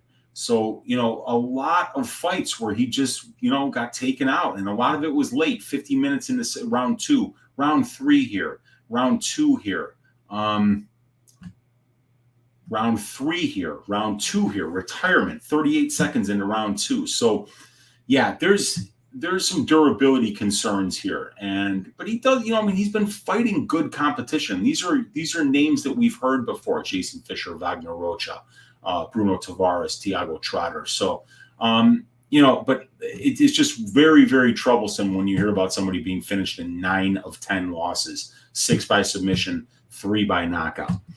In the striking, got to give the advantage to Dober. Dober is an excellent Muay Thai striker with solid power. He has the better significant strike differential here. As we can see, it's positive 0.17 for Dober, and it's negative 1.46 here for Alves. He throws about 1.7 more significant strike attempts per minute, does Dober, while Alves throws 4.09 less significant strike attempts per minute than his opponents. Both Alves and Dober are averaging about 0.6 knockdowns per 15 minutes, but Alves is landing them twice as often percentage-wise. We can see here 1.92% to 0.91% for Drew Dober. And Alves is more accurate here, as we can see, and more defensively responsible on the aggregate here, as we can see. But Dober has that iron chin, only having been knocked down once in 18 UFC fights and 632 significant strikes absorbed. When it comes to the grappling, I'm going to call it even. Neither one of these guys grapples much. Dober has 8 takedowns in 18 fights, and Alves has none in 3 UFC fights. Alves is being controlled for 34% of his UFC cage time, though, while for Dober, it's 23%. Dober is decent efficiency overall, but his takedown defense is only at 56% over 50 attempts, leaves a lot to be desired here. So, it's 56% for Dober and it's 60% for Alves, so neither one has been particularly great. And both of them have been giving up a lot of control time on the ground, while, Alves only getting 1% control time, while Dober at least does have 45 takedown attempts in 18 fights, and he's gotten 8 of them. So Dober will probably be the more willing wrestler here, but I do see this fight taking place primarily on the feet, where Dober should be more dangerous. But Rafael Alves is a very dangerous submission grappler. He's got 8 career wins by submission, and he's got a killer guillotine. And he jumps on that guillotine when he hurts people first with his fists. That's how he beat Mark Diakese. And we've seen what Diakese has done since then. So got to take Rafael Alves seriously. He has got a lot of power, and he's very explosive. But when it comes to the strength of schedule, it's advantage Dober for sure. Even though Alves has the better ratio in his overall and his wins, it's Dober who has 18 fights at the UFC level, while Alves has only had 2 in the DWCS fight. So Dober has been in there with the far better brand of competition over the long term. So in summary, Dober has the measurables advantage, the experience advantage, the durability advantage, the striking and strength of schedule advantages, while Alves is 2 years younger, has the better finish stats, and is the more dangerous submission grappler. But I'm going to count on that durability of Dober, and I think that he's the better striker here.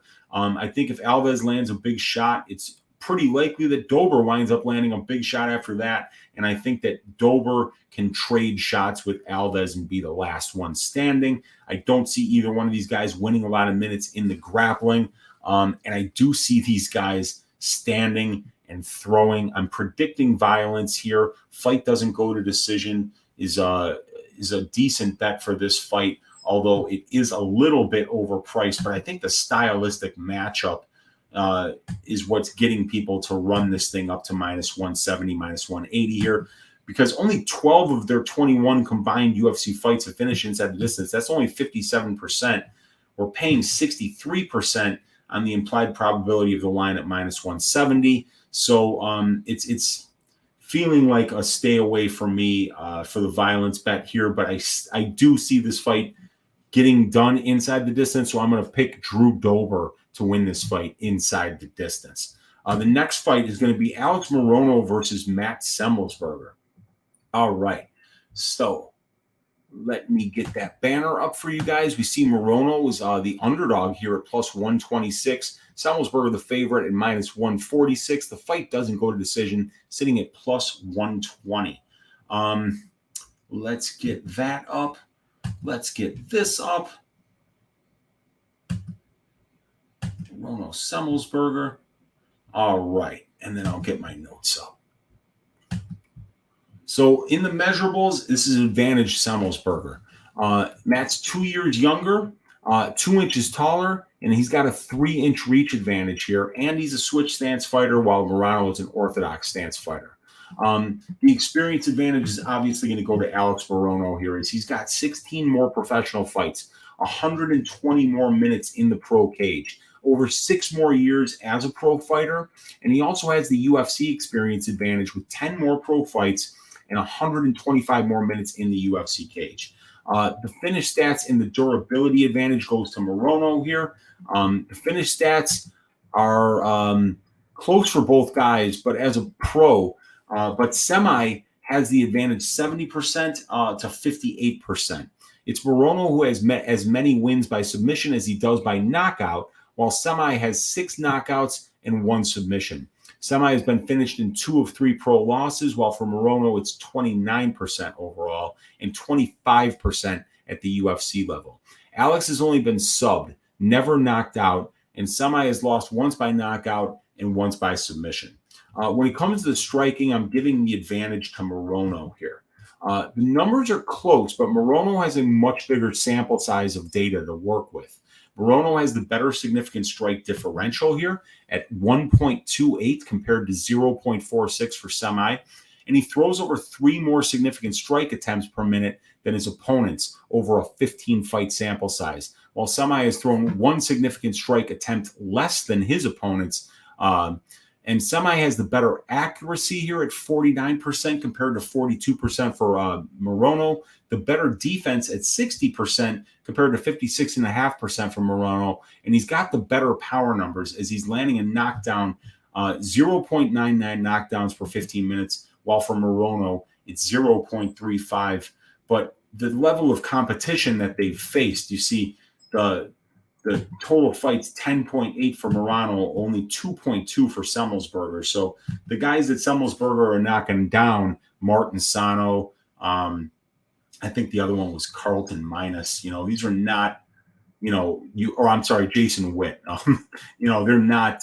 Well, Jason Witt's a good fighter, but he's just extremely chinny. And Martin Sano obviously didn't even belong here. But the striking advantage I'm giving to Morono, and the grappling I'm going to call even. And here's why. Morono is a Brazilian Jiu-Jitsu black belt. However, he keeps it in his back pocket, and he prefers to strike. Alex has only 0.35 takedowns per 15 minutes over a huge sample size. Semi is 3 for 3 on his takedown attempts, and he gives up as much control time as he gets, while Morono has been pretty efficient, being out-controlled at a 1.5 to 1 ratio, despite the fact that his opponents have 3 times as many takedowns as he does. I see this being a striking match overall. And in the strength of schedule, the advantage obviously goes to Morono here, as he's fought, beaten, and lost to the far more experienced UFC competition. The ratios are close, though. It's Morono who has 15 fights at the UFC level, while Semi only has 5. And 3 of those 5 opponents have 0 UFC wins. So in summary, I've got Morono with the experience advantage, the durability advantage, the striking and strength of schedule advantages, while Semi is 2 years younger, has the measurables advantage, finish stats advantage, and definitely has the power advantage. I've got to pick Alex Morono to win this fight by decision here. I just think the experience is going to be a little bit too much. And while Semelsberger's looked really good at the UFC level, he had a very competitive fight with Chaos Williams, who's a stud. I just don't know what we can take from the Carlton Minus win, from the Jason Witt win, from the Martin Sano win, and then the AJ Fletcher fight was extremely close. And Fletcher's a good fighter. I think he's got a bright future, but I think AJ Fletcher has less than 10 professional fights, and he gave Semelsberger all he could handle. And I'm not even sure that did Fletcher even take the Fletcher might have took that fight on short notice, but maybe I'm wrong about that. But either way, Alex Morono is a step up in competition. Guys that have been in there with Perez and Cerrone, and he's had a lot, just been fighting the far more experienced competition at the UFC level. So And and I really do like Morono as the more well-rounded mixed martial artist here. So yeah, I'm going to go with Alex Morono to win this fight by decision. The next fight, Magomed Ankalaev at minus 600, coming up against Anthony Smith, the Factory X product at plus 400. Fight doesn't go to decision, minus 110. It's 11:23 Central Time, so that means this is still true. Happy birthday, Anthony Lionheart Smith. As we can see, Anthony Lionheart Smith's birthday right here, July 26th, 1988. Stand up, Anthony Smith. You're 34 years old today. So that's got to be an omen. It's his birthday week. And, what better birthday present than for Anthony Smith to bring home a win against the UFC light heavyweight division's most boring fighter in Magomed Ankalaev, now that we've gotten rid of Francimar Barroso. So this is going to be a very interesting fight. The slight edge in the measurables goes to Anthony Smith here. He's 1 inch taller, as we can see. He's got a 1 inch reach advantage, so he's going to be the bigger fighter, while Magomed is almost 4 years younger than Anthony Smith. The experience advantage obviously goes to Smitty here. As we can see, Anthony Smith with 52 pro fights and only 18 for Ankalaev. So 30 more professional fights, 180 more minutes in the pro cage. We can see here 6 more years as a pro fighter, 8 more fights at the UFC level, and 75 more minutes in the UFC cage for Anthony Smith. So a big experience advantage here, small size advantage here for Smith. In the finish stats and the durability, also got to give the advantage here to Smith. Smitty's a savage finisher, you guys, boasting an insane 92% finish rate over 36 pro wins. Ankalaev has a 53% finish rate as a pro, all by knockout. Magomed has finished 4 of 8 UFC wins, while Anthony has finished 9 of 11 UFC wins. Ankalaev has been finishing his only UFC loss, and Smitty's been finished in 3 of 6 UFC losses. So in the striking, I'm giving the advantage here to Ankalaev. If you look at the striking metrics, it's pretty clear that Magomed's doing better work here at the UFC level. He's got the better significant strike differential here. It's positive 1.36 for Ankalaev, and it's negative 1.39 for Smitty. The accuracy, 54% for Ankalaev, 48.5% for Smitty. Knockdowns per 15, 0.87 for Ankalaev, 0.58 for Smitty. Striking defense, 61% for Ankalaev, 43% for Smith. And Smith has been knocked down 4 times in 17 UFC fights, while Ankalaev has only been knocked down once in 9 UFC fights. In grappling, I'm going to give the advantage to Ankalaev as well. Neither one of these guys really wrestles much. Both have combined for only 13 takedowns in 26 combined UFC fights. However, Ankalaev wins way more minutes on the ground as he outcontrols his opponents 28.5% to 4.5%, while Smitty's getting outcontrolled 36% to 9%. Ankalaev has been far harder to take down as well, as he's at 86% takedown defense compared to only 49% for Smitty. So if Magomed doesn't like how it's going on the feet, he should be able to get the fight to the ground should he actually put forth the effort to do so. And I guess that's the key, right? Because is Magomed going to try? Because it just doesn't look like he even gives a shit. He does nothing. Magomed Ankalaev does nothing. He is just a master of being just winning minutes. He's a very effective counter striker, and because of that, he doesn't really throw volume. He can just kind of head you off when you choose to throw your volume. Every once in a while, he's first, but he usually, if he's first, he never throws in combination.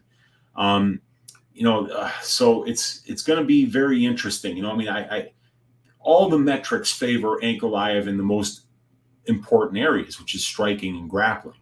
But outside of that, Smitty's bigger. He's more experienced. He's shown, to be a very durable fighter. While Ankalaev tapped with 1 second left in a fight when literally he was in trouble for less than 5 seconds of that fight. What really worries me about Magomed Ankalaev is what's going to happen to Ankalaev when he actually fights somebody that gives him even a slight bit of resistance. Is he just going to crumble? Because nobody does anything against this guy. Anthony Smith is going to do something. Anthony Smith is going to get in this guy's face and make him fight. And yeah, I mean, I think that most people think that Ankalaev is just going to land this big counter. But look, Smitty's fought, beaten, and lost to the better win-loss ratio and more experienced competition and a bigger sample size of fights. Smith has the size advantage, the experience advantage, the finish stats and durability advantages, and the strength of schedule advantages in this fight. Magomed is about 4 years younger, and he's got the striking and the grappling advantages, and he's done a great job of not losing minutes. But he's going to have to try to win some minutes here against Smith, and I think Smith's going to give him all he can handle. This line is really wide, you guys. Magomed Ankalaev sitting at minus 600 right now on Bet Online, and plus 400 the comeback on Anthony Smith. He just went up to plus 425 on Bet MGM. They're giving Anthony Smith about a 20% implied probability to win this fight. They're saying he wins it 2 out of 10 times. I think he wins it more than 2 out of 10 times. I think plus 400 is something that I'm going to be sprinkling this week, because I can't lay minus 550 on a fighter that didn't do shit for 5 rounds against Thiago Santos. I don't even think Ankalaev won that fight. I mean, I know that he got credit for the win, but Santos was the only one who landed a big shot in the entire fight. He knocked down Magomed Ankalaev, and the rest of the fight, absolutely nothing happened. So it's just going to be interesting. I don't know. I know it sounds crazy to talk about a guy who's, a lot of people think is going to be a future champion here, but I just don't know if he's that great. I mean, the wins are he lost to Paul Craig, but he was winning that fight. And then it's Prochnio, it's Klidson Abreu, it's Dolce Lungiambula. He gets a win against Kutalaba, Krylov by decision, which I think made him the first person to not finish Nikita Krylov. He beats Volkan Ozdemir, and then he does nothing against Thiago Santos for 5 rounds and was awarded a win. This is going to be his toughest fight. I think this is going to be his toughest fight by far. And to make him a minus 600 favorite against somebody that's fought champions that we know can fight through bad spots and come back for wins, I think the plus 400 is the right side here on Anthony Smith. But I'm gonna pick Ankalaev to win this fight by decision, but I'm gonna be betting Anthony Smith's money line up to about a half unit to try to win 2 here at plus 400. You guys, this line is just entirely too wide. And while Ankalaev has looked really great thus far, I'm still waiting to see him tested. Nobody's tested him yet. I'm hoping Anthony Smith can be the guy to poke some holes in this armor of Ankalaev and hopefully beat this dude. Because if this guy becomes champion, we're going to be getting put to sleep in main events for probably years to come, because that main event against Thiago Santos was absolute dog shit, completely unwatchable, horseshit performance really by both fighters. So I would love to see Anthony Smith take this guy down, punch mud holes into his face and finish him, and tell him that he needs to develop a more likable and fan-friendly style before anyone in the UFC is going to let him be champion. So let's go, Anthony Smith. Happy birthday, Anthony Smith. I'm hoping you pull this one out, brother. Next fight, Alexandre Pantoja versus Alex Perez. The Cannibal is the favorite here at minus 180. Alex Perez plus 155. Fight doesn't go to decision, sitting at plus 100. So let me get my notes up here. And I'm giving the measurables advantage to nobody here. Pantoja's got a 2-inch reach advantage. Perez is 2 years younger and 1 inch taller, so I think they kind of wash each other out there.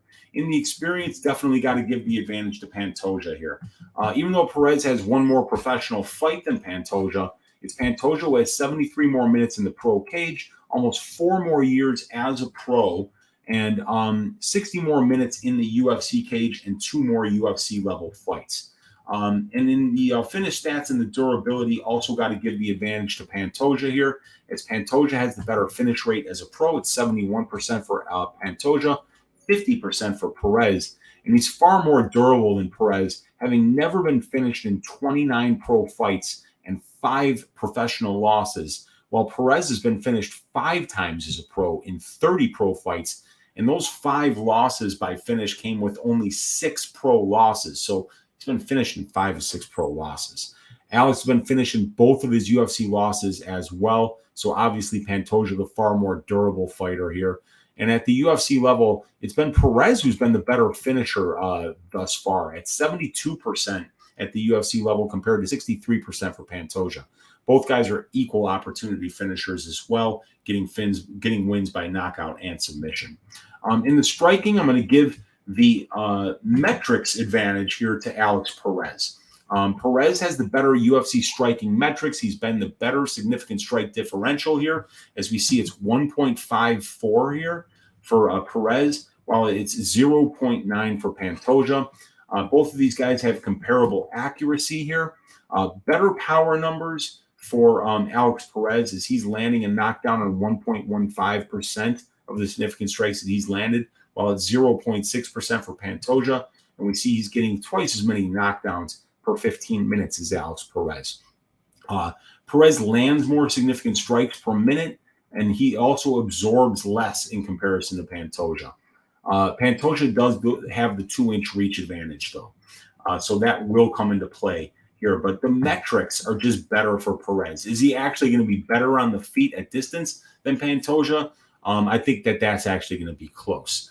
In the grappling, according to the metrics, once again, you guys, the advantage does go to Perez. Perez has the better metrics. He's got more takedowns per 15 minutes here, 2.92 compared to 1.26 for Pantoja. He's got more submission attempts for 15 minutes compared to Pantoja. He's getting his takedowns at a better percentage than Pantoja does. And he's getting more control time than Pantoja, 37.5% to 24%. And he's yielding far less control time, less than 4% for Perez, 12.5% for Pantoja. So, Perez is out controlling his opponents at a better than a 9-to-1 ratio, while Pantoja is winning at about a 2-to-1 ratio.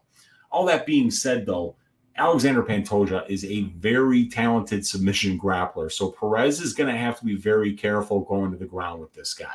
But while the metrics are better for Perez in the grappling and the striking, when we do go over here to the strength of schedule, we see an advantage for one Alexander Pantoja. A little bit of a ratio advantage, a little bit more total fights, but look at the wins, right?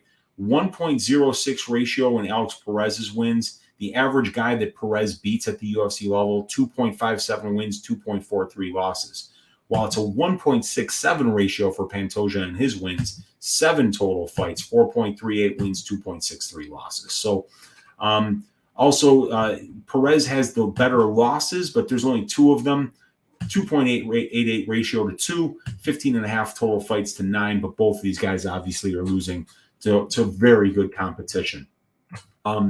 The common opponents, Davidson Figueiredo for Alex Perez, he lost by submission. Pantoja went to decision with him. And there might be a couple of others here, but that's the big one, is that, Perez got submitted in the first round by Figueiredo, while Pantoja went all 3 rounds with him. So the strength of schedule I like for Pantoja.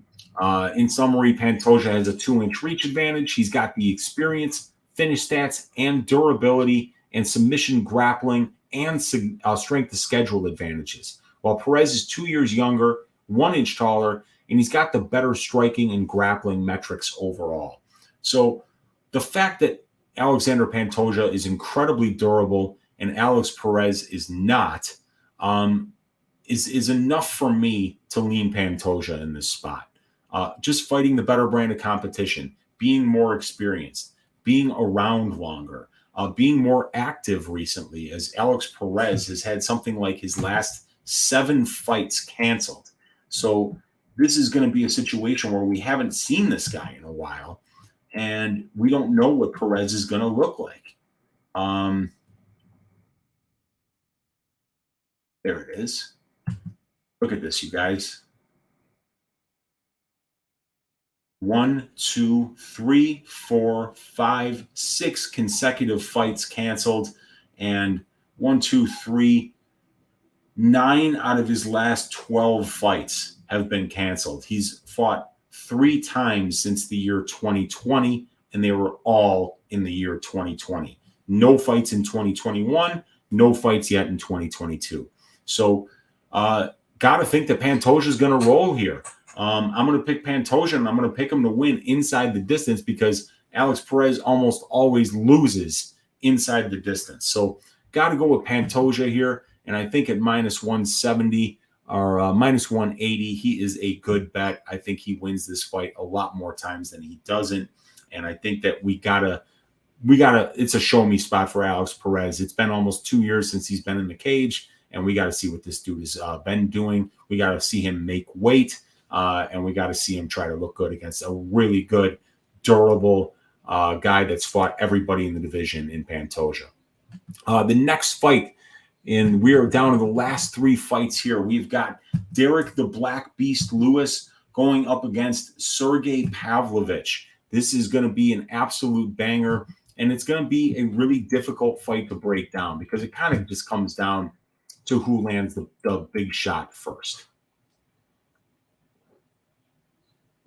Okay, so the measurables advantage absolutely goes to Pavlovich here. Sergei is 7 years younger. He's got a 5-inch reach advantage, and he's a southpaw. The experience advantage, though, is going to Lewis with 20 more pro fights, over 220 more minutes in the pro cage, 4.5 more years as a pro, and he has the UFC experience advantage with 20 more UFC fights here. You see he's got 24 to Pavlovich's 4, and over 210 more minutes in the UFC cage. When it comes to the finish stats and the durability, though, I'm giving the advantage to Derrick Lewis.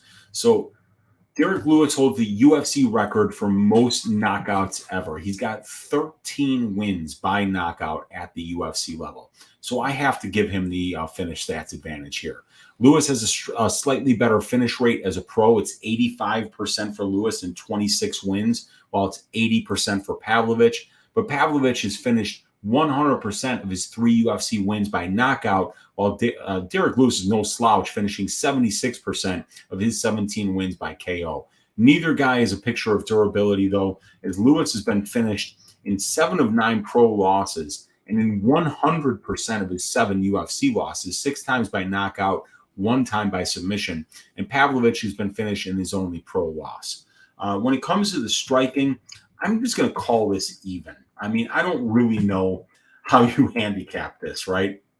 According to the metrics, Sergei's the better striker, as he has the better significant strike differential, which is 1.63 for Pavlovich, 0.05 for Derrick Lewis. He throws way more volume per minute than Lewis, 12.15 significant strike attempts per minute, while Lewis throws less than half that at 5.05. He's got crazy power numbers here. As you see, he's landing a knockdown on 4.23% of the significant strikes that he's landed. And he's averaging 3.85 knockdowns per 15 minutes, while Lewis averages 0.53. Even though both have terrible striking defense, Sergei's is actually better at 46.4% compared to 41.4% for Derrick Lewis. Sergei's never been knocked down, while Lewis has been knocked down 3 times in 24 fights, and he's been knocked out 6 times in 7 UFC losses. All that being said, both guys have fight-changing power, and either one can end this fight with 1 flurry or 1 well-placed shot. The sample size is so much bigger for Lewis, and he's faced the better competition, so I would say the striking is even here. In the grappling, even, I don't know. Neither one of these guys grapples much. Lewis spends about 60% of his time in control time positions and loses about 2/3 of them, while Pavlovich spends just over 20% of his UFC cage time in control time positions, and he loses almost 75% of them. Both guys give up too many minutes on the ground. However, neither guy is likely to try to wrestle here. In the strength of schedule, the advantage goes to Lewis as well. As we can see here, a 1.68 ratio for Lewis compared to 1.24 for Pavlovich in a much bigger sample size as well. And he's fighting the more experienced competition. Better wins and more experienced competition in the wins, and better losses in the ratio, while Sergei is losing the more experienced competition. In summary, I'd say Lewis has the experience advantage, the finish stats advantage, the strength of schedule advantages, while Pavlovich has nice measurables advantage, and he's on a fairly even playing field with Lewis in the striking and the grappling. And he's just the younger guy, and he's got that huge reach advantage of 5 inches here, which I think is very significant, because Derrick Lewis is probably going to have to charge in to close that distance, and if he does that, one well-placed shot from Pavlovich could end this fight. Obviously, the fight doesn't go to decision, is juiced to the tits here, as both of these guys have lost in 100% of their UFC combined losses here. As we can look at the prop template and just look at all the green here, as we see 24 of their 28 combined fights have finished inside the distance. That's 85.7%, which is exactly the implied probability of the line at minus 600. But that's 22.05% better than the 63.67% finish rate of the division. So we're severely overpaying for the fight doesn't go to decision, but I see why. These guys have both got thunder in their hands. They both hit like trucks, and neither one of them is a picture of durability. So, and neither one of them can really win minutes in the grappling either. So I think that they're just going to stand in front of each other, and whoever lands the first big shot wins. Who am I picking? Do I go with the experience and strength of schedule advantages of Derrick Lewis, or do I go with the youth and the power and the upward trajectory of Sergei Pavlovich here? Oh, boy, it's a very, very good question. You know what? I'm going to take Derrick the Black Beast Lewis to win this fight. I think it's a great matchup for both of these guys. Fantastic matchmaking. Perfect fight for a pay-per-view card to make a really exciting heavyweight fight be on here before the 2 title fights. So, yeah, well, how about one more ride with the Black Beast, Derrick Lewis? We'll call it by second round knockout.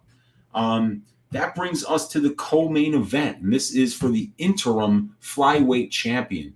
And we've got Brandon Moreno at minus 210 fighting K-Kara France at plus 180. Fight doesn't go to decision, sitting at plus 120. This is a rematch. This fight has already happened. Brandon Moreno won the fight by decision. I believe 29-28 on 2 cards and 30-27 on the other. It was a pure striking battle with no grappling whatsoever. So here, let me just go through the comments here real quick. Just make sure I didn't miss out on anything that I need to see here. Okay, beautiful. All right, now let's go to these numbers here. Moreno, France, and then let me get my notes up. Okay.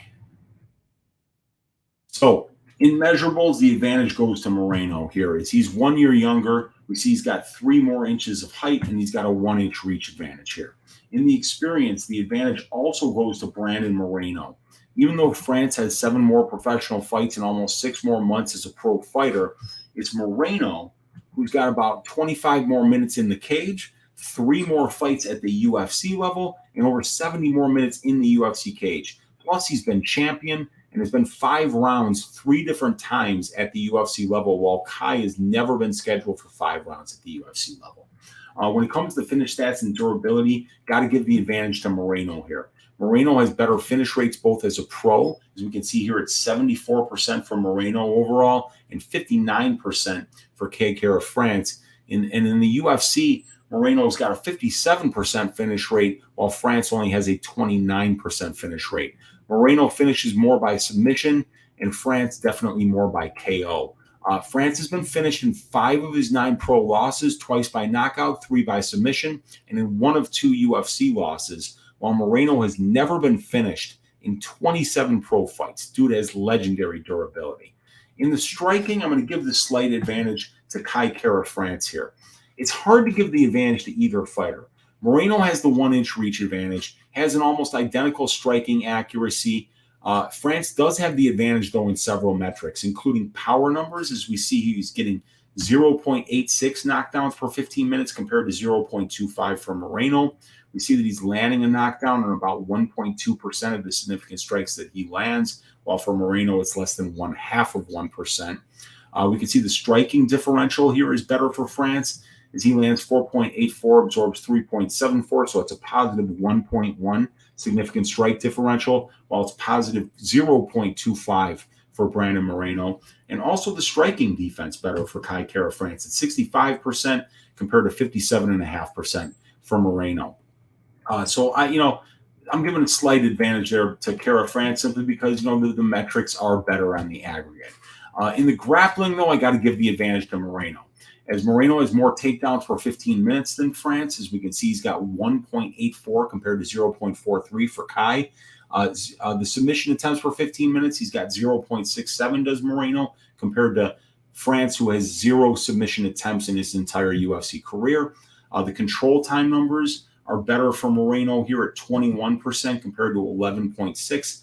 And he's also giving up less control time as Moreno, as he's giving up 11%, while Kai Kara-France giving up 13.76%. France has excellent takedown defense, though, as we see it here at 88%.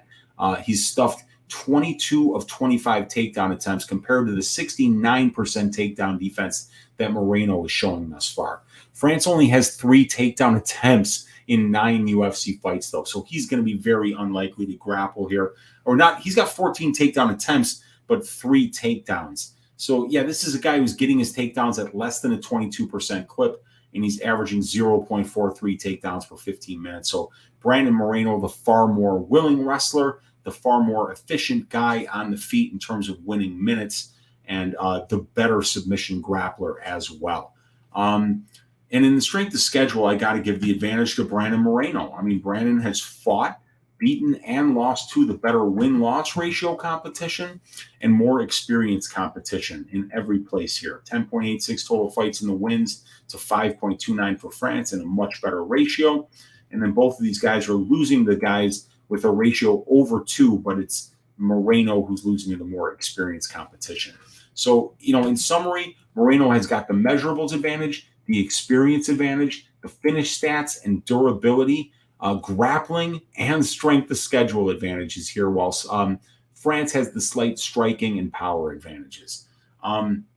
This fight already did take place at striking range for 15 minutes once before, and Brandon Moreno won those exchanges. So Kai Kara-France is going to have to land a big shot here, because I don't see him winning minutes on the ground against Moreno. And if Kai does start having more success in the striking here, we might see Brandon go to the wrestling earlier in this fight and potentially have the opportunity to win minutes there. Both of these guys pretty durable. I like the Brandon Moreno finish-only prop, because Brandon Moreno's durability is something that you can absolutely count on. So I think that this fight, unless Moreno gets a finish, is going to go to decision. And if it does, I think it's going to be Brandon Moreno winning this fight by decision. Like I said, the first one went the full 15, and Moreno didn't wrestle much. If he tries to wrestle here, it'll be more difficult because it's a 5-round fight, and it'll be harder to push that pace for a full 5 rounds. But both of these guys always bring excellent conditioning. So I think it's going to be a great fight. But I got to pick Brandon the Assassin Baby Moreno to win this fight by decision.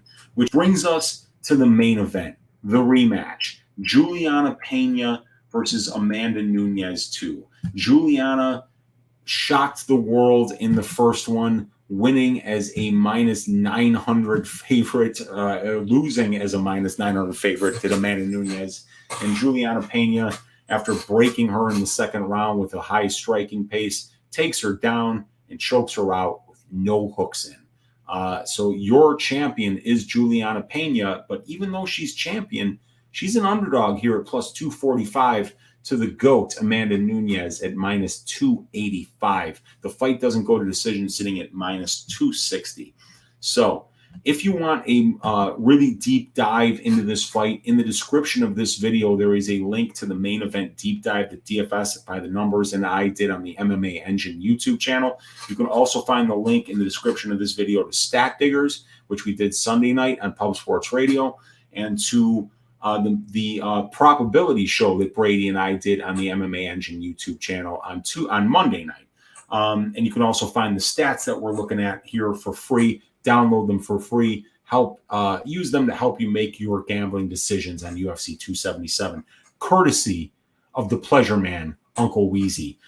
So let's get into this fight here. The measurables I have even. Pena is 2 years younger. Nunes 2 inches taller. These two have the same reach, so no real advantage either way here. The experience advantage goes to Nunes. She's got 11 more professional fights. She's got over 100 more minutes in the pro cage, and she's been a fighter for 1 more year in comparison to Pena. Amanda also has the UFC experience advantage with 7 more professional UFC fights and 55 more minutes in the UFC cage. When it comes to the finish stats and the durability, also got to give the advantage to Amanda Nunes here. And she's got the better overall finish stats in comparison to Pena. 81% for Nunes, 72% for Pena. And at the UFC level, Nunes is getting a 71% finish rate, while it's 58% for Pena. Nunes is getting more wins by knockout overall, while Pena gets more wins by submission overall. Juliana has been an equal opportunity finisher at the UFC level, while Nunes has 7 wins by knockout and 3 wins by submission. It's important to note that at 135 pounds, 7 of the 8 finishes Amanda Nunes has are in the very first round. The other finish came via attrition versus Rocky Pennington in round number 5. Both of these ladies have been finished in both of their UFC losses, so neither has the durability advantage, in my opinion. When it comes to the striking, the advantage goes to Nunes. Both ladies have impressive striking ratios, throw more volume than their opponents, and absorb less than 3 significant strikes per minute, and have never been knocked down at the UFC level. Nunes is just a little more accurate, slightly better defensively, and has the far better power numbers, having landed 5 knockdowns in 16 fights, averaging 0.49 knockdowns per 15 minutes, and finishing 7 of her 14 UFC wins by knockout. In the grappling, definitely giving the advantage to Nunes as well, even though on the offensive end, these ladies are very similar. 55.17% in takedowns for Pena, 56.5% for Nunes. The takedown accuracy is very similar, 2.43% per 15. I'm sorry, 2.43 takedowns per 15 minutes for Pena, 2.53 for Nunes, 0.91 and 0.87 submission attempts per 15 minutes respectively, and 39.82% control time for Pena, 33.17 for Nunes. It's on the defensive end that Nunes has been way more responsible. Nunes has 81.25% takedown defense in comparison to 22.22% takedown defense for Pena. She's allowing only 0.58 takedowns per 15 minutes, while Pena allows 2.12. And most importantly, Nunes only allows 8.43% control time, while Pena is allowing 36.6% control time. Pena is very good at surviving bad spots on the ground and using her conditioning to push a grappling heavy pace that many opponents can't keep up with. Pena is clearly most comfortable in the grappling exchanges, as she has spent over 76% of her 98.95 minutes in the UFC cage in control time positions for and against. Nunes does seem to have the ability to win more minutes on the ground if she brings a responsible game plan here, at least according to the overall numbers. And in the strength of schedule, got to give the advantage to Nunes here, as we see Nunes has fought and beaten the better win-loss and more experienced UFC competition. Pena's losses have been to the more experienced and better win-loss competition. In summary, Amanda has the pro and UFC experience advantage, the finish stats advantage, the striking advantage, the grappling advantage, and the strength of schedule advantages, while Pena has the superior conditioning, is the current champ, and she's 2 years younger. So this was one where, I kind of feel like Juliana, did a great job surviving that first round where she was absolutely dominated. It pretty much 10-8'd in that first round. And then Nunes came out in the second and didn't grapple at all. And I think that was her biggest mistake. And I also think that, she had several chances to try to take it into the grappling when she saw that Juliana wasn't tired yet and that she was throwing a ton of volume. So I don't think that this fight is going to take place the same way. I think Amanda Nunes is better everywhere than Juliana Pena, and that if she has a good weight cut, I like the fact that this is her second straight fight at 135 and is now having to train her body to be a 135er instead of a 145er. I think that she's going to come back out here and beat Juliana Pena. I think that she's going to win this fight actually in the very first round, which is what Amanda Nunes does when she's at her best. She wins fights in the first round. Like I said earlier, 8 finishes at the UFC level, 7 of them in round number 1. So Juliana Pena has been finished in both of her losses, and I think that Amanda can get the job done here. And even if she doesn't get the job done in the first round, if she's smart about the way that she fights and she handles the striking exchanges on her terms and not Juliana's, and when she doesn't like how it's going in the striking, she saves the energy to be able to initiate the grappling exchanges, because even though Pena is a very good grappler, she's got 22% takedown defense, and Nunes has 82% takedown defense. So if Nunes chooses to make this a grappling match from the word go, she can control Juliana Pena and win a ton of minutes there and actually be the one to do more damage and to provide the attrition that will empty Pena's gas tank and render her less effective in the later rounds of the fight. So I'm going to pick Amanda Nunes to win this fight. I'm going to pick her to win it by first round knockout. And I think that the fight doesn't go to decision at -260 is a great parlay piece this week. Women's 5-round bantamweight fights are finishing inside the distance over 70% of the time, you guys. So it's not a number that you can ignore. And both of these ladies have been finished in 100% of their losses. They're both great finishers in their own right. And this is a 5-round fight. So I do love violence here, but I am picking Amanda Nunes to be your new champion and regain her crown as the greatest of all time. So we did it, you guys. We broke down all 13 fights on this UFC 277 card. Let's see what you guys are saying in the chat here. Let's see. Dan Goldstein saying, I think Catch a Beaten versus Queen of Nonviolence wins an ESPY this year. That would be a good one. The Meat Wallet Marauder, the Camel Toe Clobber Knocker, waiting for Drake to put $5 million on Nunes. At least he's got $5 million. That guy.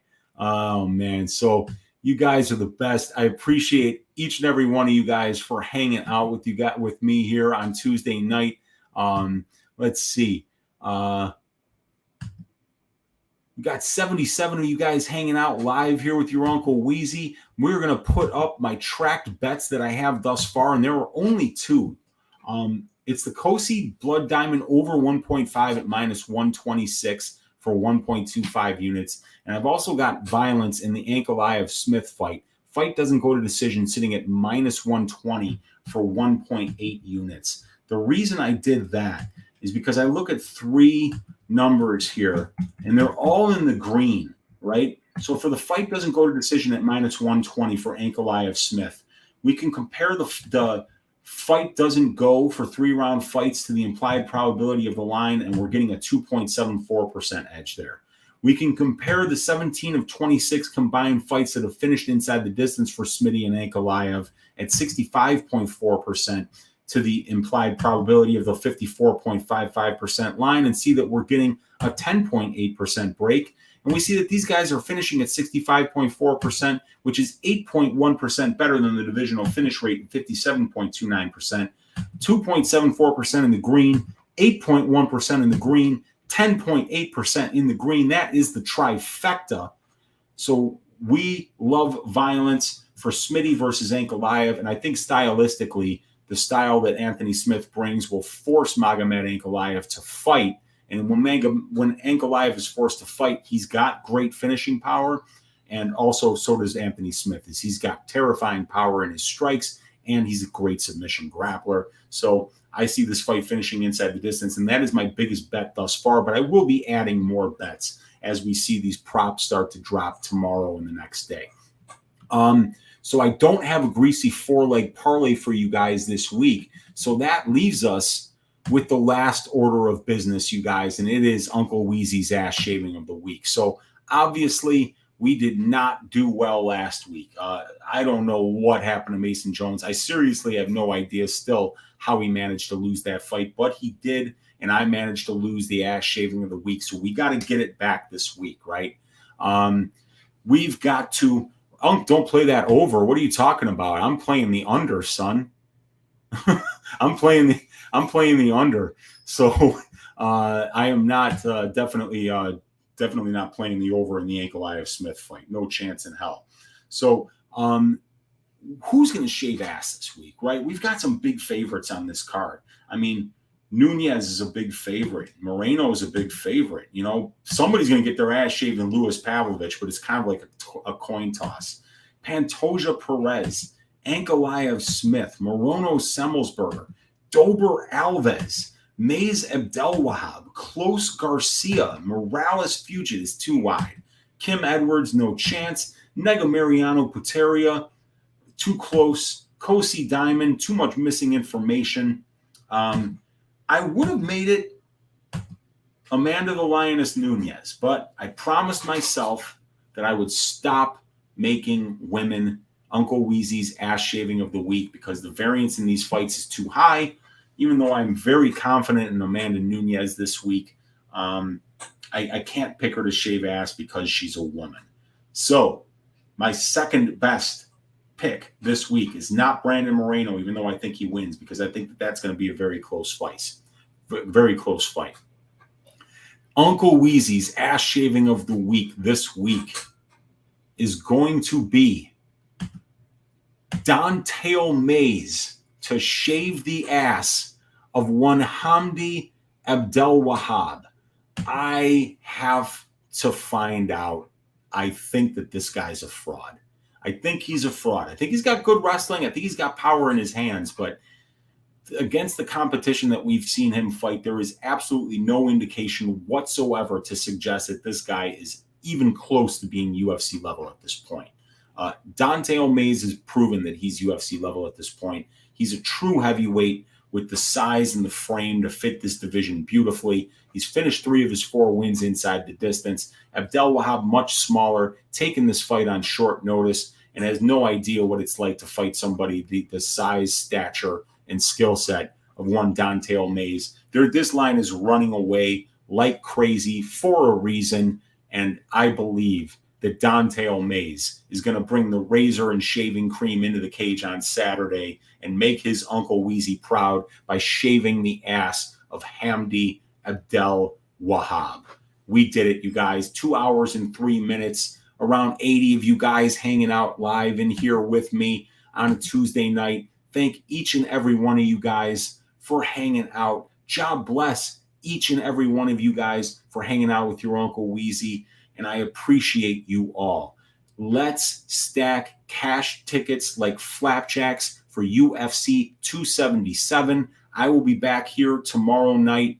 Not here, but I will be back on Pub Sports Radio tomorrow night for the DFS show with DFS by the Numbers, Monk Maddox, and our guy Gordo Gambles. And I will also be on the Couch Warriors show midnight Eastern time with Addicted to Combat, Wiz Bats, myself, and the Couch Warrior. I'll see all you guys tomorrow. God bless each and every one of you. And let's stack cash tickets like flapjacks for UFC 277.